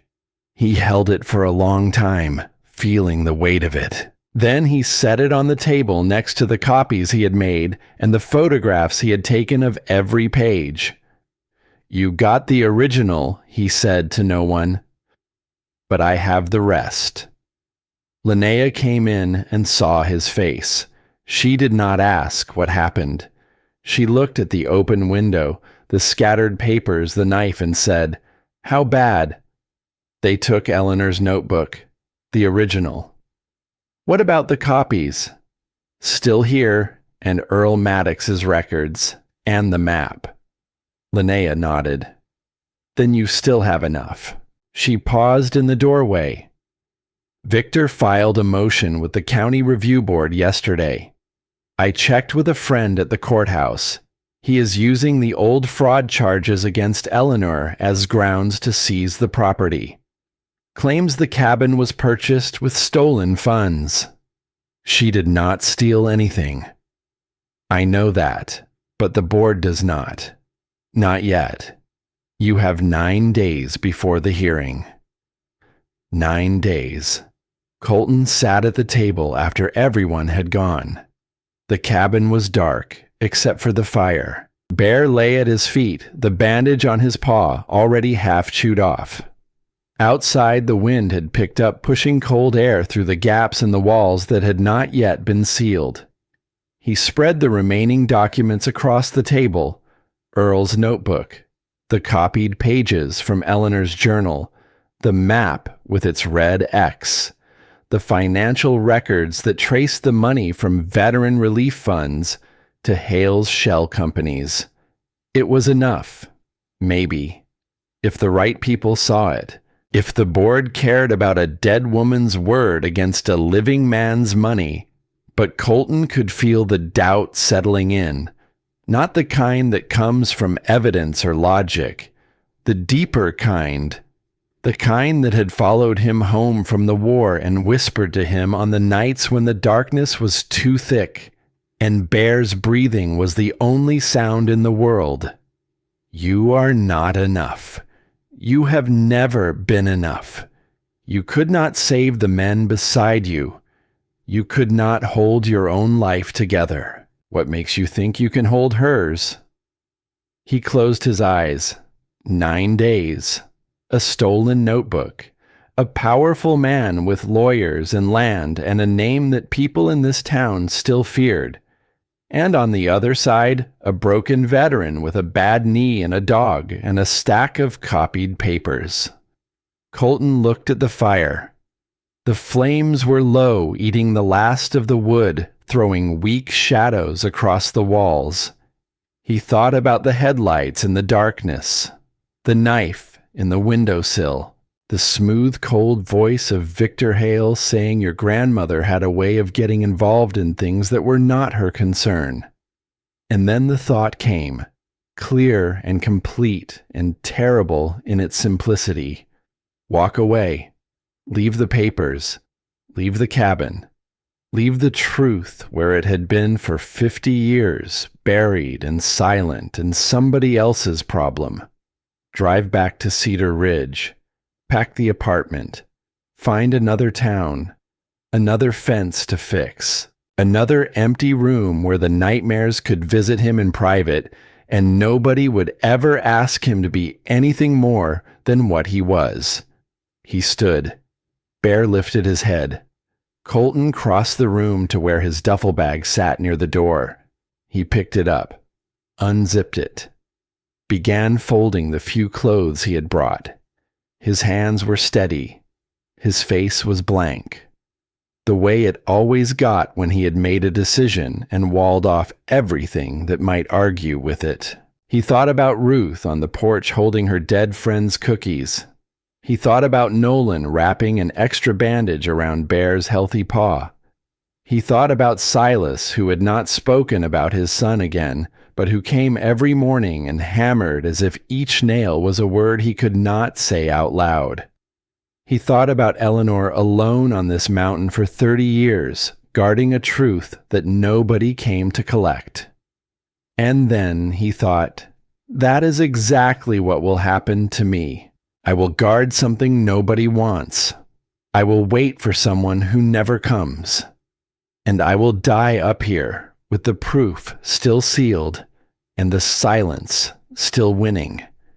He zipped the bag. He reached for his jacket. He turned toward the door. Bear was already there. The dog stood in front of the door with his weight planted and his eyes locked on Colton's face. He did not growl. He did not bark. He did not whine or pace or show any sign of anxiety. He simply stood, shoulders square, ears forward, tail still, every line of his body saying the same thing. No. Move, Colton said. Bear did not move. Bear, move. Nothing. The dog's eyes did not blink. His paws did not shift. He stood in front of that door the way he had once stood between Colton and a doorway in Kandahar where the wrong step would have been the last one. Not with aggression, not with fear, with certainty. The absolute, unshakable certainty of an animal who knew exactly what his person needed, even when his person did not. Colton stepped to the left. Bear shifted with him, blocking the path. He stepped to the right. Bear moved again, smooth and deliberate, placing himself exactly between the man and the door. Come on, Colton said. His voice was rough now, cracking at the edges. Come on, buddy. Let me go. Bear sat down, right there in front of the door, and he looked up at Colton with those steady brown eyes, and in them was something that Colton had not seen directed at him in a very long time. Not obedience, not training, not instinct. Belief. The dog believed in him, even now, even when he did not believe in himself. Colton's knees gave out, not from the pain this time, from everything else. He sank to the floor in front of Bear and pressed his forehead against the dog's shoulder. His hands gripped the fur along Bear's neck, holding on the way a drowning man holds a rope. His breath came in short, broken waves, and he felt the heat of the dog's body against his face, and the steady rhythm of Bear's breathing against his chest. I'm tired, he whispered. I'm so tired. Bear leaned into him, solid, warm, unmoving. Then the dog turned his head and licked Colton's hand. Once, slowly, then again. The room was quiet. The fire crackled and settled. The wind pushed against the windows. Colton stayed there on the floor with his arms around his dog for a long time. Long enough for the fire to burn down to embers. Long enough for the shadows to shift and resettle. Long enough for the weight in his chest to change shape from the sharp edges of giving up to the dull, heavy ache of deciding to stay. He set the duffel bag down. He unzipped his jacket and hung it on the hook by the door. He looked at Bear, who had not moved from his post, whose eyes still held that steady, patient light. Okay, Colton said quietly. Okay, we stay. Bear's tail moved once, a single slow sweep across the floor. Colton reached for his phone. It was old, and the screen was cracked, and the signal up here was barely a whisper, but it was enough. He typed 2 words and sent them to Bert. Keep going. The next morning, Bert arrived before dawn. Silas was behind him. Linnea pulled in 10 minutes later with lumber strapped to her truck. and behind Linnea came two more trucks people Colton had never seen, men and women from Cedar Ridge and the surrounding valley who had heard through the invisible network of small-town conversation that someone was rebuilding Eleanor Mercer's cabin and might need help. They did not ask for explanations. They did not ask about Victor Hale or legal reviews or stolen notebooks. They simply parked their trucks, picked up tools, and started working. Bert organized them with the cheerful authority of a man who had been waiting his whole life for exactly this kind of chaos. He assigned stations, cracked jokes, and made sure everyone had coffee. When he caught Colton standing on the porch watching the growing crew with an expression that hovered somewhere between gratitude and disbelief, Bert slapped him on the shoulder.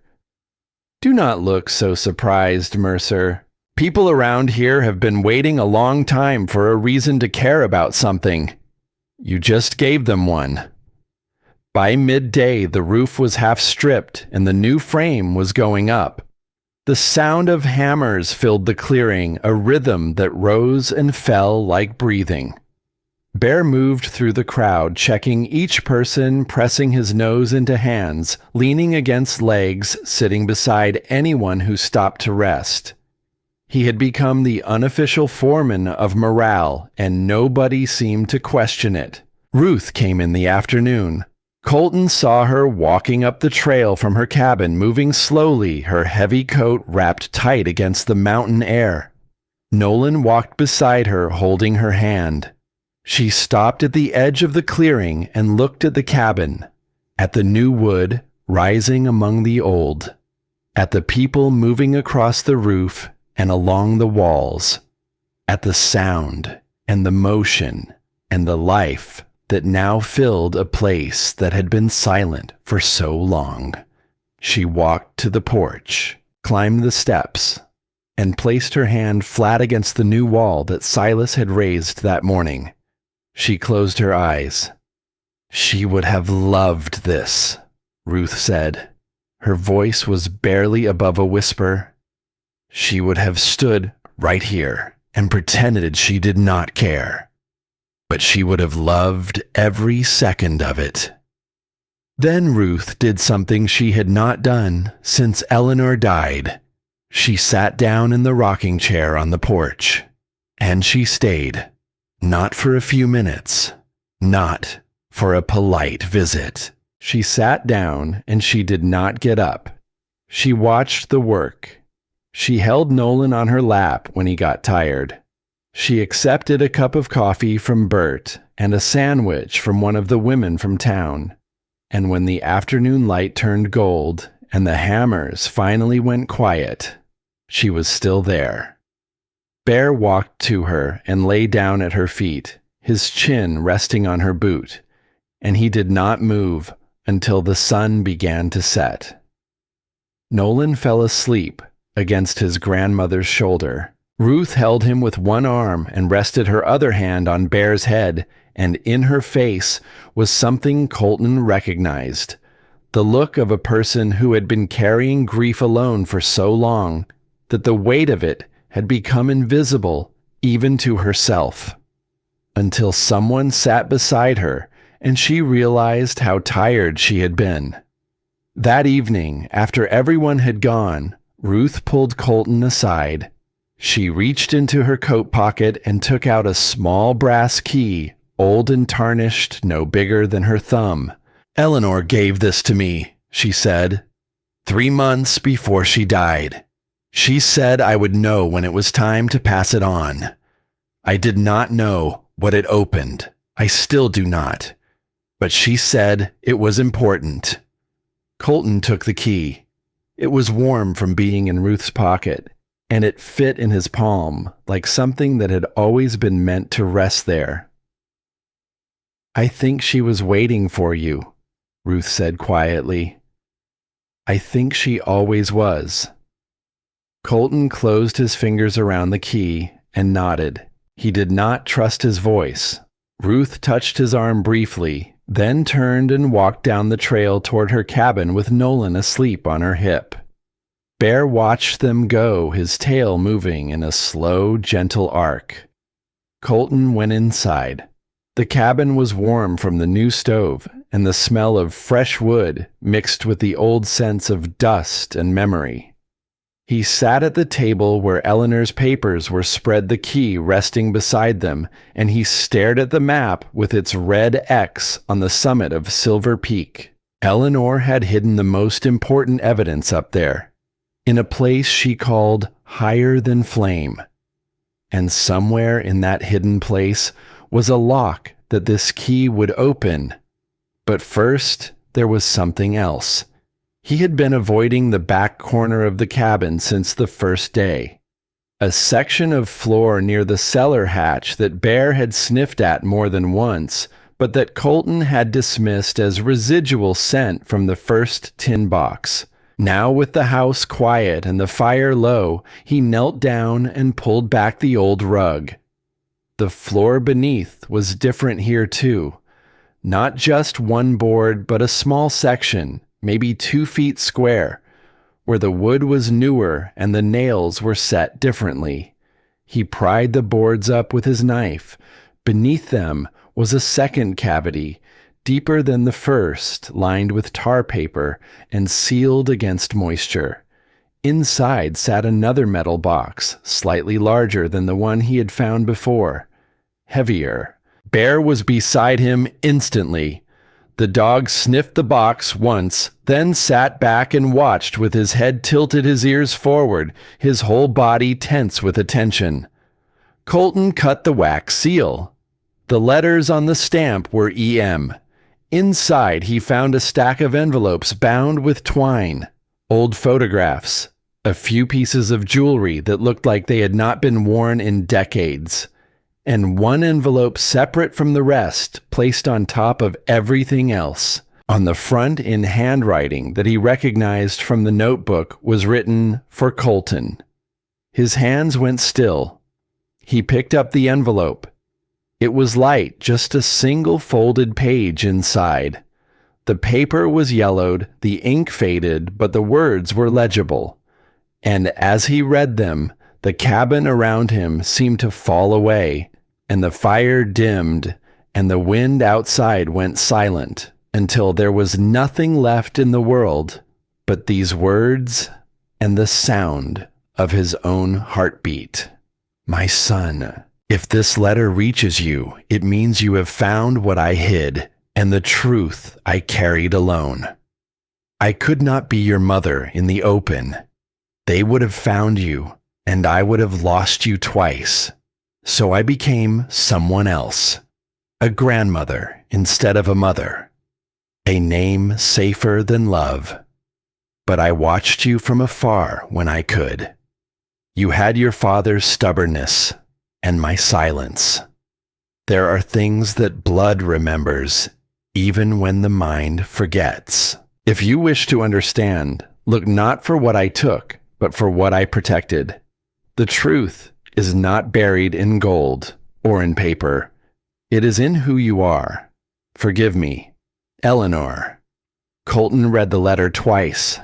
Then he set it on the table and pressed both hands flat against the wood as though the table might fly away if he did not hold it down. The room tilted. His vision blurred.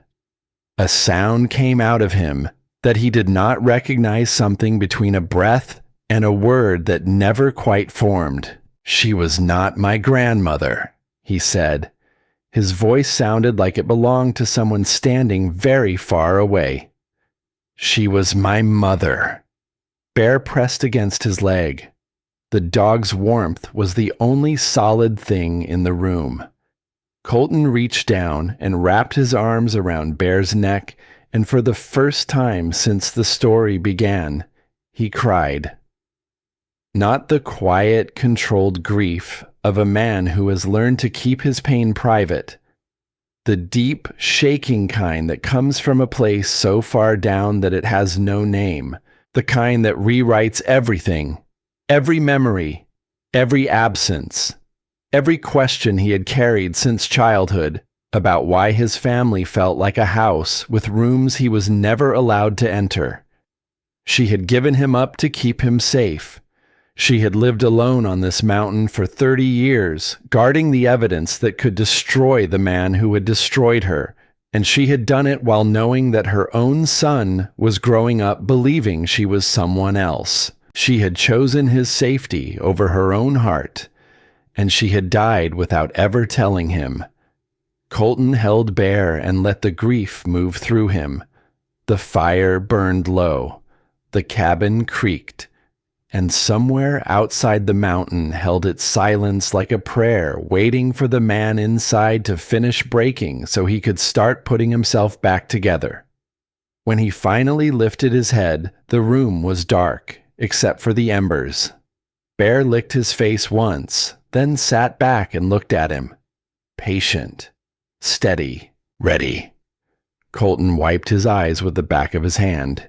He picked up the letter and read the last line again. "Forgive me." "There is nothing to forgive," he whispered. He folded the letter carefully and placed it in his shirt pocket against his chest. Then he looked at the map. The red X at the summit. The words in Eleanor's hand. When they come, go higher. Tomorrow he would climb that mountain.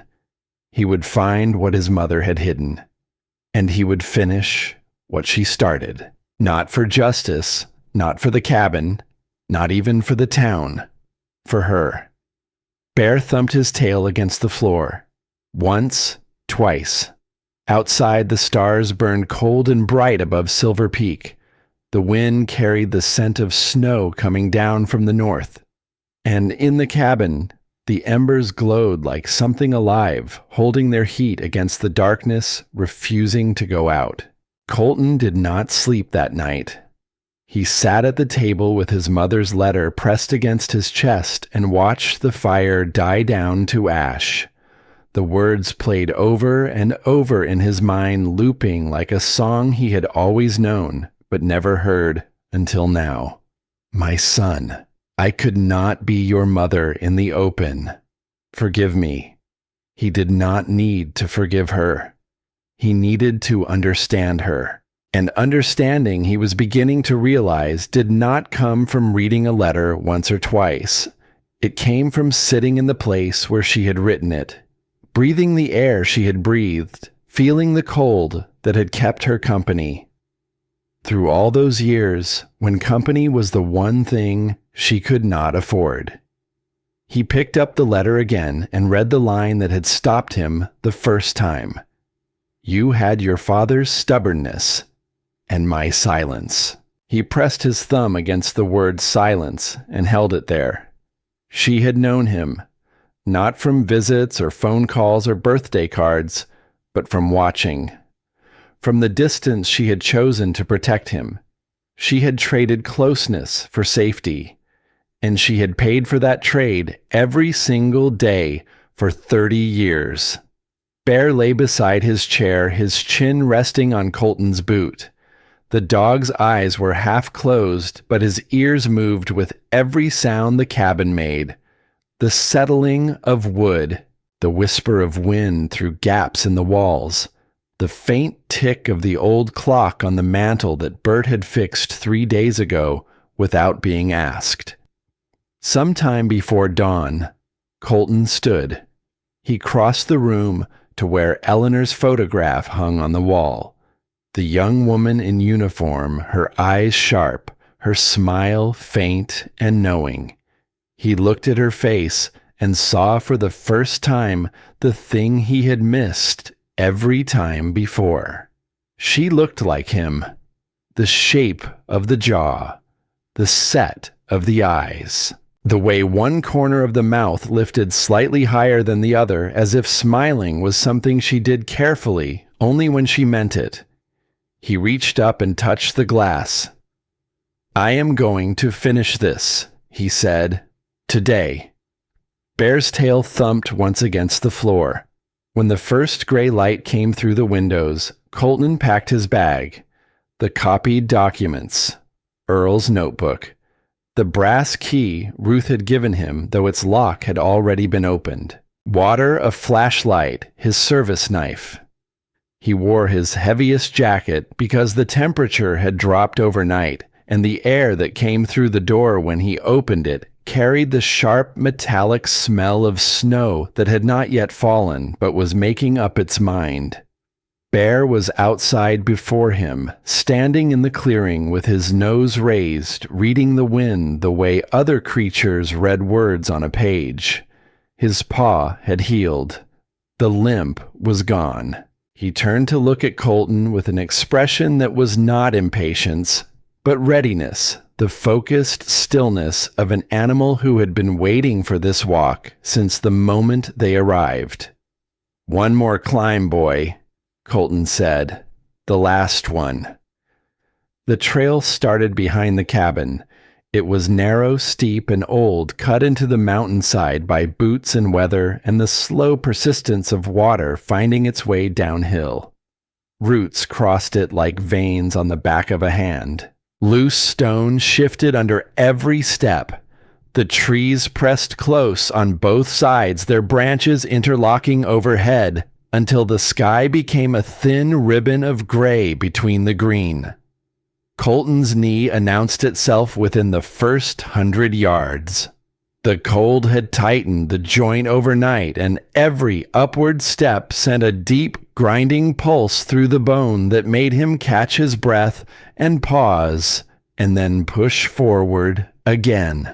He used a fallen branch as a walking stick, planting it ahead of him with each stride, leaning into it when the grade steepened.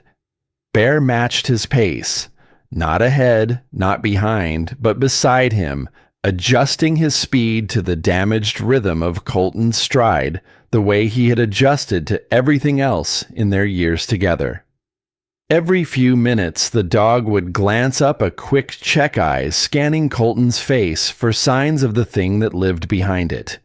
Then, back to the trail. Alert, steady, present. They climbed in silence for an hour. The forest thinned as they gained elevation. The trees grew shorter, twisted by wind into shapes that looked like they were reaching for something they could never quite grasp. The air sharpened. Each breath burned slightly going in and came out as a thin cloud that the wind tore apart before it could settle. Below them, the valley opened. The river caught the early light and held it a line of silver laid across the dark green floor of the world. Cedar Ridge was visible in the distance, a scatter of rooftops and roads, small enough to fit inside a closed fist. Halfway up the second switchback, the fog came.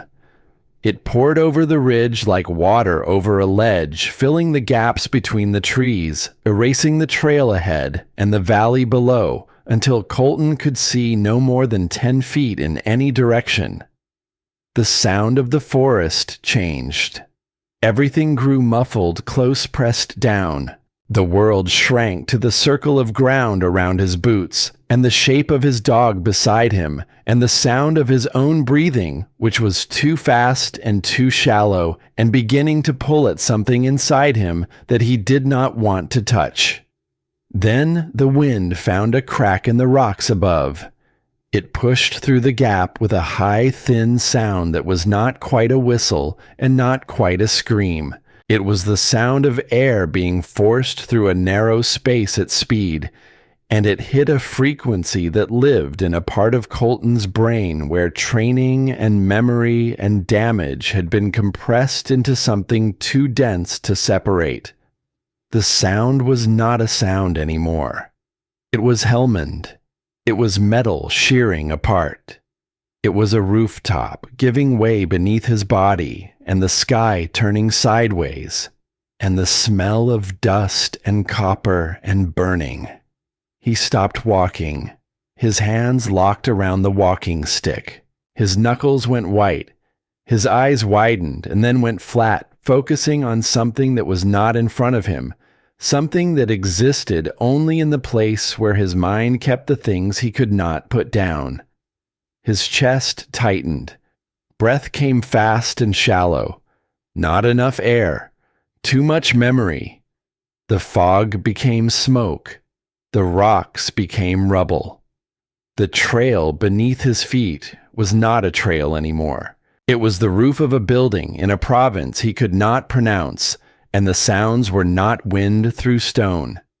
They were the last sounds he had heard before the world went dark, and he woke up in a hospital bed with a shattered knee and a dog lying across his legs, refusing to let the nurses move him. Bear did not bark.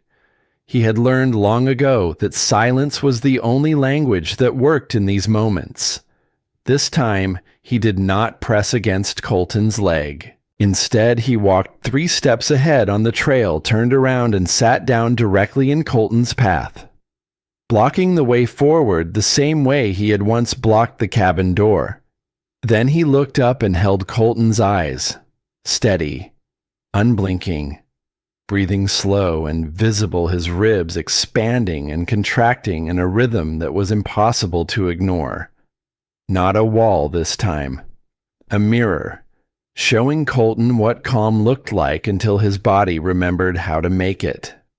Colton stared at the dog. His hands were still locked on the walking stick. His breath was still too fast. But Bear's eyes did not waver, and after a moment, Colton felt his own breathing begin to slow, matching the dog's rhythm without deciding to. The way a heartbeat follows a drumbeat, it cannot resist. The wind shifted. The sound faded. The fog was fog again. Montana came back. The cold, the stone, the smell of pine and frost, and the particular cleanness of air that has traveled across 100 miles of wilderness before reaching a man's lungs.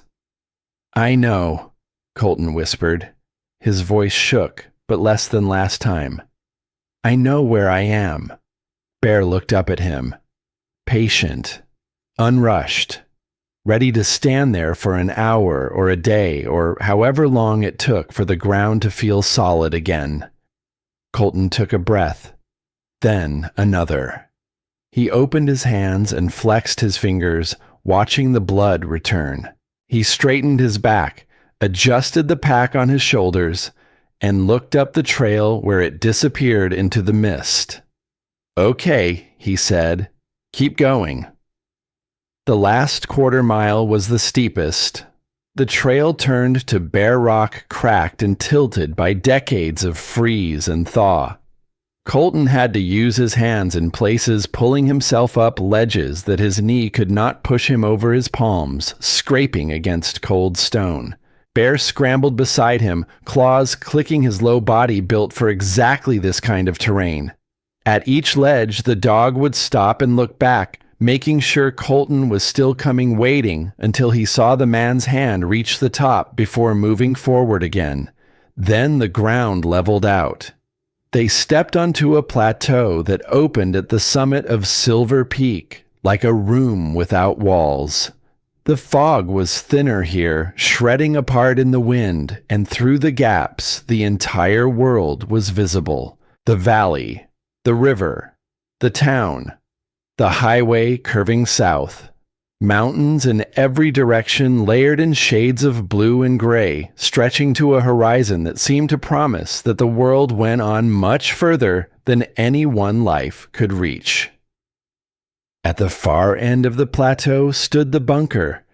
It was small, squat, built from concrete that had cracked but not crumbled.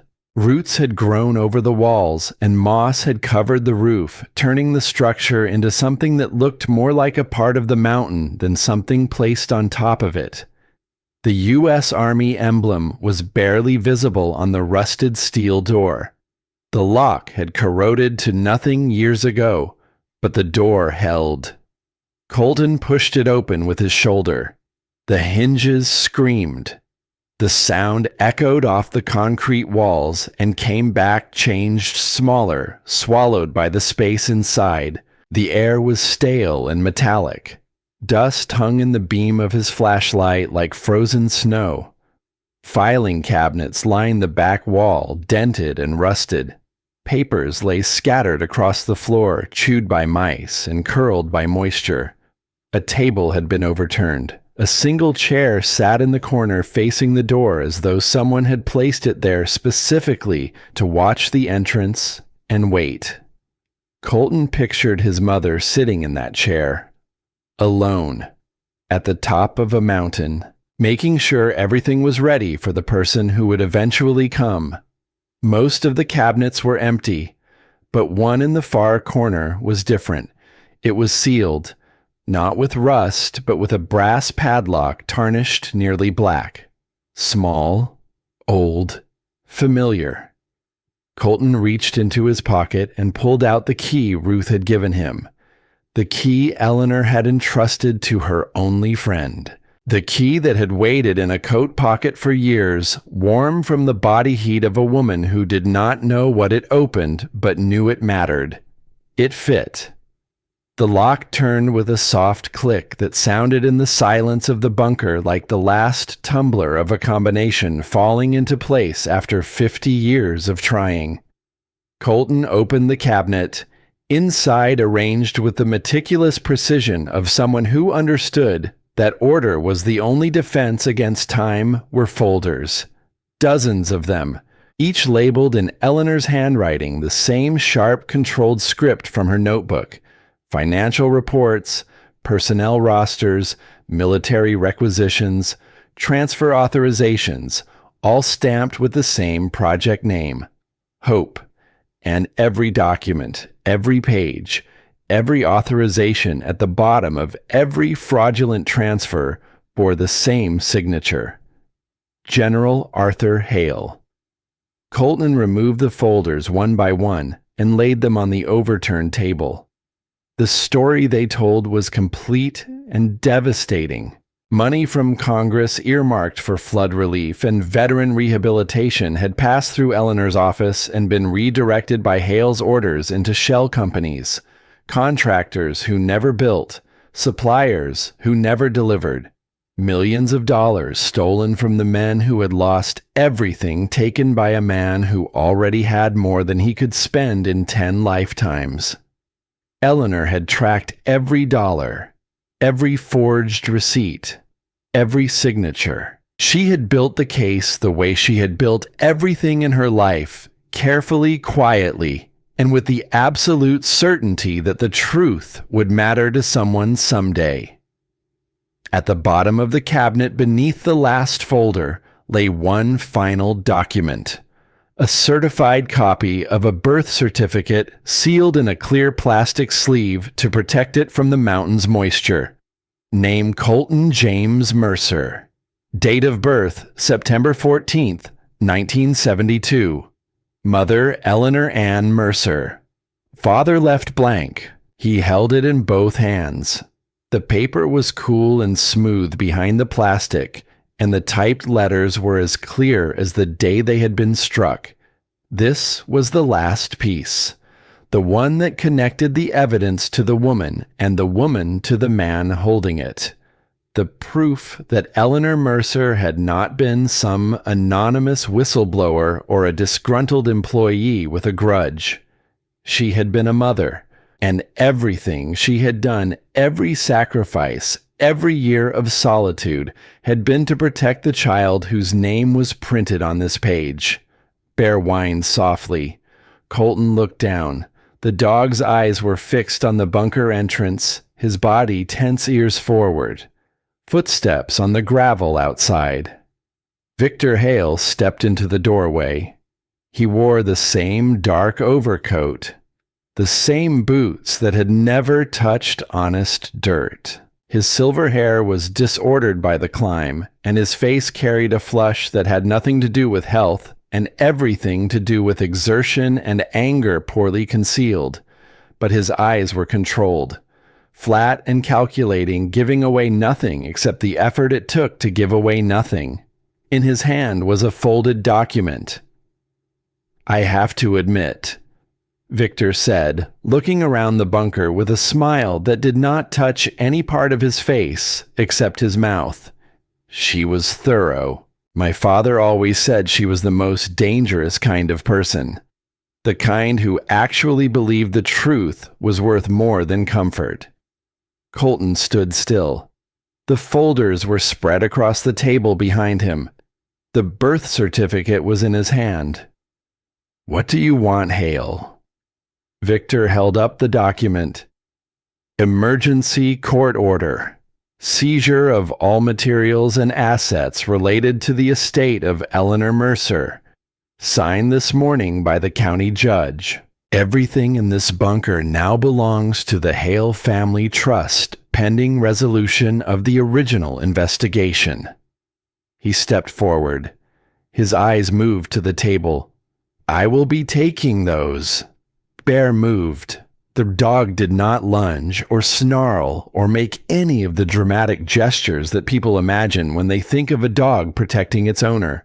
He simply stepped between Victor Hale and the table with the precise, fluid movement of an animal who had spent 7 years learning exactly how to place his body between a threat and the thing he was sworn to guard. He planted his feet, lowered his head, and let a growl rise from the deepest part of his chest. Low, steady, continuous. Not a warning. A statement. The sound of something that would not be moved by paper or money, or the name of a dead general. Victor stopped. The control in his face cracked just slightly, just enough for something underneath to show through. He looked at Bear. "Call him off." "No." Bear held his ground. His eyes did not leave Victor's face. His body was a wall. In those seconds, while Victor's attention was locked on the dog, Colton pulled his phone from his jacket. 1 bar of signal. Barely enough. But he had prepared for this. The night before, sitting at the table while the fire burned low, he had scanned every critical document and loaded them into a shared file. Eleanor's records, Earl's notebook, the birth certificate, the financial trail that led from veteran relief funds to Hale family accounts. He pressed send. The files went to 3 addresses. Sheriff Rayno at the county office, the editor of the Cedar Ridge Gazette, and a Veterans Affairs investigator whose contact Linnea had found through the courthouse. The progress bar moved, slowly, agonizingly, 70%, 80, 90, 100. Sent. Victor saw the phone. The color left his face in a way that made him look for the first time like a man standing on ground that was no longer solid. "What did you do?" Colton slid the birth certificate into his jacket next to Eleanor's letter next to his heart. "I just told the world who my mother really was." Victor's hand tightened on the court order until the paper crumpled at the edges. "You think a few old papers will change anything my family built this town. We fund the hospital, the school, the roads. You think anyone here is going to choose a dead woman and a broken veteran over everything we have given them?" Colton looked at him, and for the first time since he had arrived on this mountain, his voice carried no tremor, no hesitation, no trace of the man who had packed a duffel bag and walked toward the door before his dog stopped him. "Your father built this town on stolen money. Money that was meant for men who came home with nothing. My mother spent her whole life protecting the proof, and she died waiting for someone to carry it the rest of the way." He paused. "I am that someone." The wind moved through the bunker. Dust lifted and resettled. Bear had not shifted a single inch. Victor Hale stood in the doorway for a long moment. Something moved behind his eyes, a calculation, a weighing of options, and then the thing that all men like him eventually reach when the math stops working in their favor. The realization that the game had changed and he was no longer holding the winning hand. He turned. He walked out of the bunker without another word. His footsteps crunched on gravel, growing fainter, until there was nothing left but the wind and the view, and the extraordinary silence of a mountain that had held its breath for half a century and was finally, slowly letting it go. Colton stood alone in the bunker. He looked at the folders on the table, at the empty cabinet, at the chair in the corner where his mother had once sat watching the door waiting. "I found it, Mom," he said quietly. "All of it." Bear pressed against his leg. "Let's go home." The hearing happened 9 days later in the Cedar Ridge County Courthouse. It was meant to be a small proceeding, a property dispute, a formality with a predetermined outcome. It became something else entirely. The courtroom was full. Veterans from the county and beyond filled every bench. Townspeople who had heard the story through the Gazette, through the radio, through the unstoppable machinery of word of mouth stood in the hallway and on the steps outside. Ruth sat in the front row with Nolan the boy's small hand resting on Bear's back. Bert sat 3 rows behind in a clean shirt that he wore with the visible discomfort of a man who had been ambushed by formality.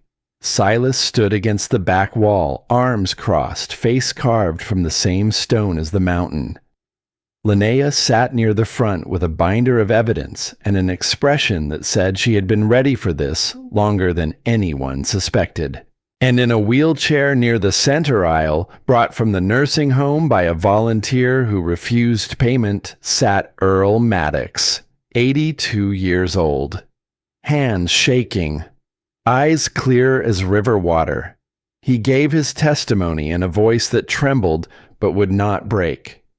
He told them about the relief committee, about the funds, about the meetings where signatures were forged and ledgers were altered, and a young woman named Eleanor Mercer had stood up in a room full of men and told a general that she would not be silent.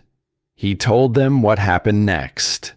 The newspaper story, the accusations, the night Eleanor left with a box of evidence under her arm and disappeared into the mountains, choosing exile over surrender. When he finished, the courtroom was silent in the way that rooms become silent when something true has been said and no one yet knows what to do with it. Colton did not speak at the hearing. The documents spoke for themselves. The county attorney reviewed them for over an hour. Then she asked for a recess. By evening, the seizure order had been withdrawn. The fraud charges against Eleanor Mercer were vacated. A formal investigation into the Hale Family Trust was opened by the State Attorney General's office. On the courthouse steps in the warm amber light of a mountain sunset, Colton held a letter from the county records office. In recognition of the evidence submitted and the sworn testimony received, the record of Eleanor Ann Mercer is hereby fully restored. All previous allegations of fraud and misappropriation are dismissed with prejudice. Her service and integrity are formally acknowledged by the county of Silver Peak, Montana. He read it once, folded it, and placed it in his jacket pocket next to the letter from his mother, next to the birth certificate that bore both their names.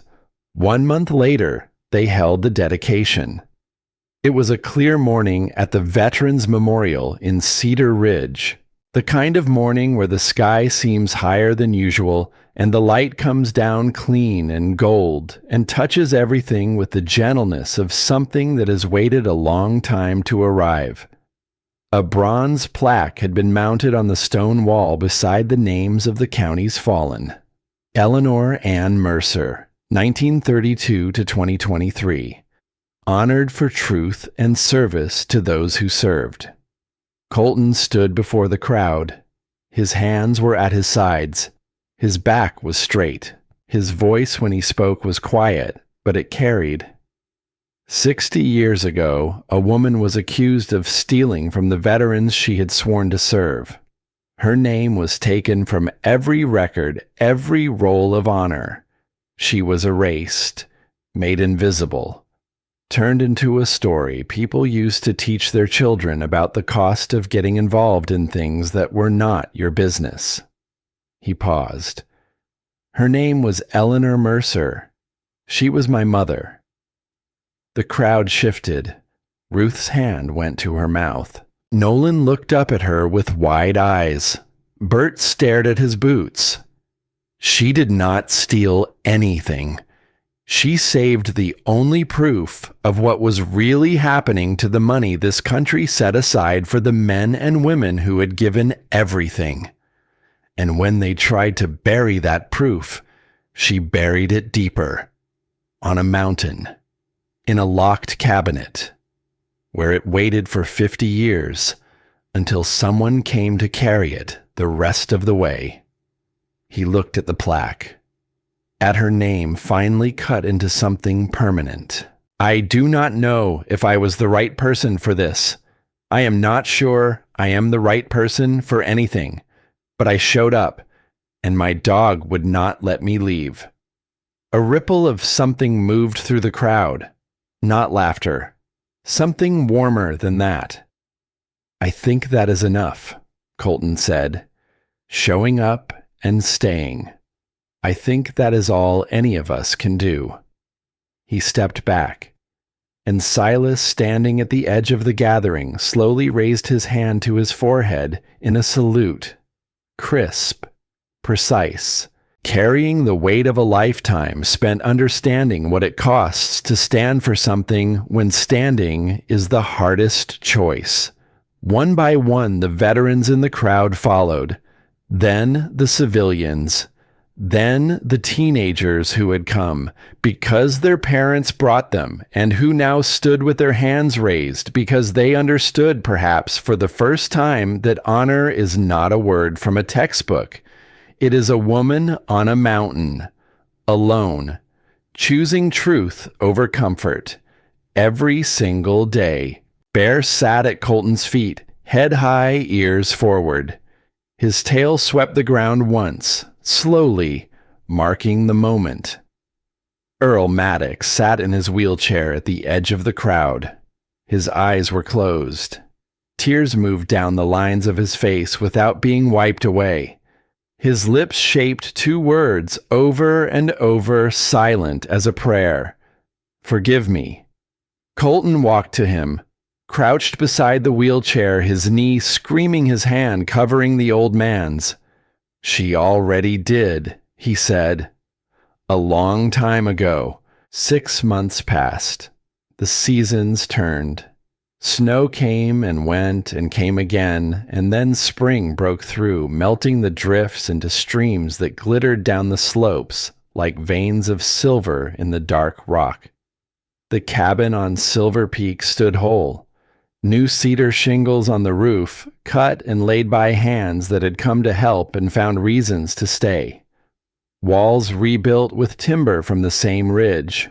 Windows that caught the morning light and held it. A chimney that drew clean and straight, sending a thin column of smoke into a sky so blue it hurt to look at. Above the front door, a sign in hand-carved letters. Eleanor Mercer Veterans Haven. Inside the cabin was alive in a way it had never been during Eleanor's years alone. A fire burned in the stone hearth. Coffee sat on the counter. Chairs formed a loose circle, and in them sat young veterans from Cedar Ridge and the towns beyond, men and women carrying the weight that combat places on the human spirit, looking for a place where silence meant peace instead of punishment. Colton poured coffee for a young Marine barely into his 20s. The kid held the mug with both hands, the way people hold things when their fingers need something to grip that is not a weapon. It is not much up here, Colton said, but it is quiet, and quiet feels different when you are not sitting in it alone. The Marine nodded. Quiet is all I came for, sir. Then you are already halfway home. Bear lay near the fireplace, chin on his paws, watching the room with the calm authority of a dog who had decided every person under this roof was under his care, and that his shift would end when he said it ended, which was never. His paw had healed months ago. The scar was there, a thin white line beneath the fur, but it did not slow him. Nothing ever had. In the late afternoon, there was a gathering on the porch. Ruth came with Nolan, who ran straight to Bear and wrapped both arms around the dog's neck before saying hello to anyone else. Bert arrived with his wife, who looked at the cabin and then at her husband and said, "So this is what you have been building instead of my kitchen shelves." Bert grinned and did not argue. Silas stood at the edge of the porch, arms folded, looking out at the valley, with the expression of a man who had finally found a view worth standing still for. Linnea came last, carrying a framed copy of the county restoration letter, which she handed to Colton without ceremony. "For the wall," she said, next to her photograph. He hung it that evening beside the restored picture of Eleanor in her uniform. The two frames side by side, the woman who had hidden the truth, and the document that proved it had been found. As the gathering wound down and the guests moved inside for warmth, a door closed too hard somewhere in the cabin. The sound cracked through the room like a shot. Nolan flinched, his shoulders pulled up to his ears. His breathing went fast and thin. He pressed himself into the corner of the porch, his eyes wide, his small body locked in the posture of a child who had learned that loud sounds sometimes meant the worst thing that could happen was about to happen again. Colton was beside him in 3 steps. He did not touch the boy. He sat down on the porch floor next to him, close enough to be felt, far enough to leave room. He said nothing for a moment. Just breathed, slowly, visibly. Bear came through the door and walked directly to Nolan. He sat in front of the boy eye level and began to breathe. In and out, in and out. The same slow, deliberate rhythm he used when Colton was the one who needed an anchor. "Watch him," Colton said gently. "Match his breathing. In for 4 counts. Hold for 4. Out for 4. He will do it with you." Nolan's eyes found Bear's. The dog held his gaze without blinking, steady, patient, absolutely certain that this small human was going to be all right, because he, Bear, had decided it, and that was the end of the discussion. Nolan breathed in, held it, let it go. Again, again. His shoulders dropped, his hands unclenched. The color came back to his face. "He is my friend," Colton said, "and he wants you to know something. You are safe here. You are always safe here." Nolan leaned forward and put his arms around Bear's neck. The dog held perfectly still, accepting the weight of the boy's fear and his trust with equal grace. His tail moved once against the floor. A young woman stood in the doorway, watching. She was a veteran, early 30s, with the careful posture of someone who had spent years holding herself rigid and was only now beginning to wonder what it would feel like to stop. "How do you know?" she asked quietly. "When you are okay. How do you know?" Colton looked at her, then at Nolan still holding Bear, then at the mountains where the last sun was turning the ridgeline into something that looked like it had been painted by a hand too gentle to be human. "When you stop trying to fix yourself," he said, "and start being there for someone else, that is usually the sign." Evening came the way it comes in the mountains when the season is right and the air is clean and the light does not want to leave but knows it must.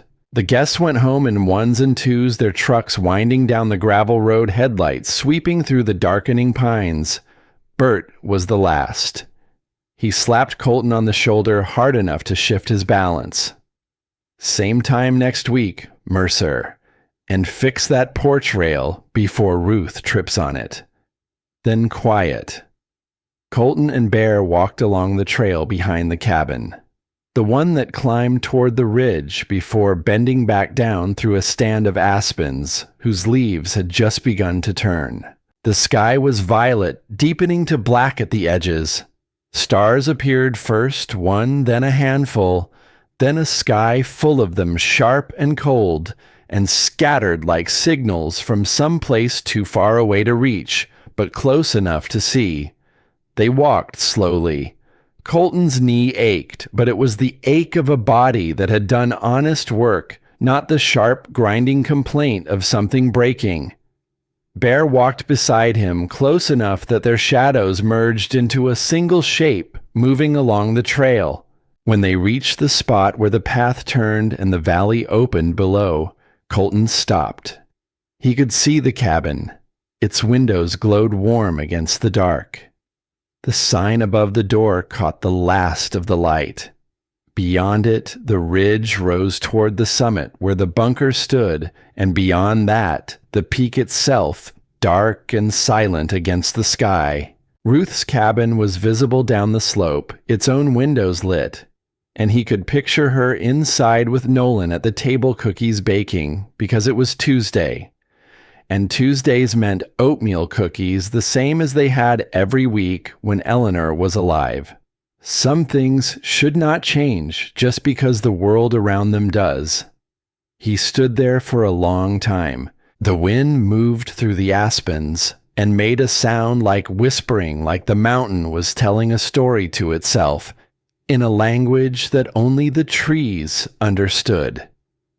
Ruth had said something to him on the porch last week, sitting in the rocking chair that had become hers by unspoken agreement, watching the valley fill with evening light. She had said it quietly, almost to herself, as if she were remembering something Eleanor had told her long ago and was only now understanding what it meant. Dogs know the way home. Colton looked down at Bear. The dog looked back. Brown eyes steady and deep, holding something that did not have a name in any human language, but was understood by every person who had ever been kept alive by a love that asked for nothing in return. Home. He understood now. It was not four walls and a roof. It was not an address or a town, or a name carved above a door. Home was the place where the pain did not disappear, but did not have to be carried alone. It was a porch where a woman brought cookies on Tuesdays, a boy learning to breathe again, the sound of hammers in the morning and coffee on the counter, and a dog who planted himself in front of a door and refused to move because leaving was not an option he was willing to accept. Home was what you built when you stopped running from the thing that hurt and turned around and faced it. Not alone. Never alone. Colton put his hand on Bear's head. "We made it, Mom," he said softly. "We both came home." Bear leaned into his leg.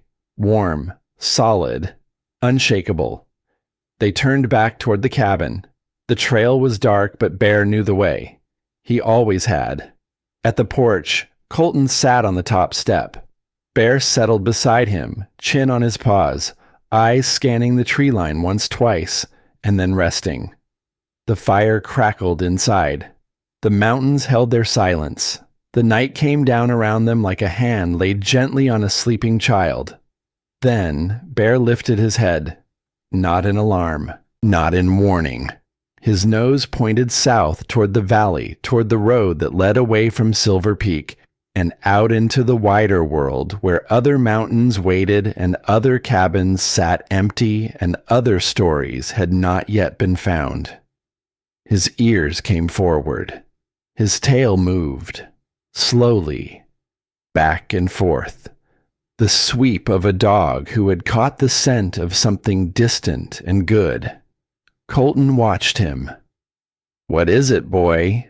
You smell something new." Bear stood, his whole body turned toward the distance, oriented like a compass needle, finding north. His posture was not tense. It was eager. The look of an animal who understood that the work was not finished, not because this chapter was incomplete, but because there were other chapters, other people, other doors that needed a dog standing in front of them. Colton smiled. A real smile. The kind that starts deep and climbs all the way to the eyes and stays there. Again, he said. Bear looked at him. Those brown eyes full of the thing that had no name but was the reason both of them were still alive. Colton laughed. It was a small sound, rough at the edges, unpracticed, but it was real. All right, he said, but this time we do not go alone. Bear's tail swept the porch floor in a wide, satisfied arc. Inside the cabin, the fire popped once and settled into its embers. Eleanor's photograph glowed faintly on the wall, her smile quiet and knowing, watching over the home that had finally become what she had always believed it could be. And outside on a porch on a mountain in Montana, a man and his dog sat together in the darkness, not looking back, not afraid, facing south, facing forward, facing whatever came next with the steady certainty of two creatures who had already survived the worst the world could offer and had come out the other side with something the world could not take away. Each other. If this story touched your heart even a little, let us know. Tell us in the comments about the loyal friend who helped you keep going when you were ready to stop. The one who sat beside you when the room was empty. The one who blocked the door when you needed someone to say not yet. We read every single comment and they mean more than you will ever know. Make sure to subscribe and turn on the notification bell so you never miss a story. There is always another mountain, another cabin, another dog who knows the way home before anyone else does. And if you are carrying something heavy tonight, remember this. You do not have to put it down all at once. You do not have to carry it alone. You just have to take one more step, the right one.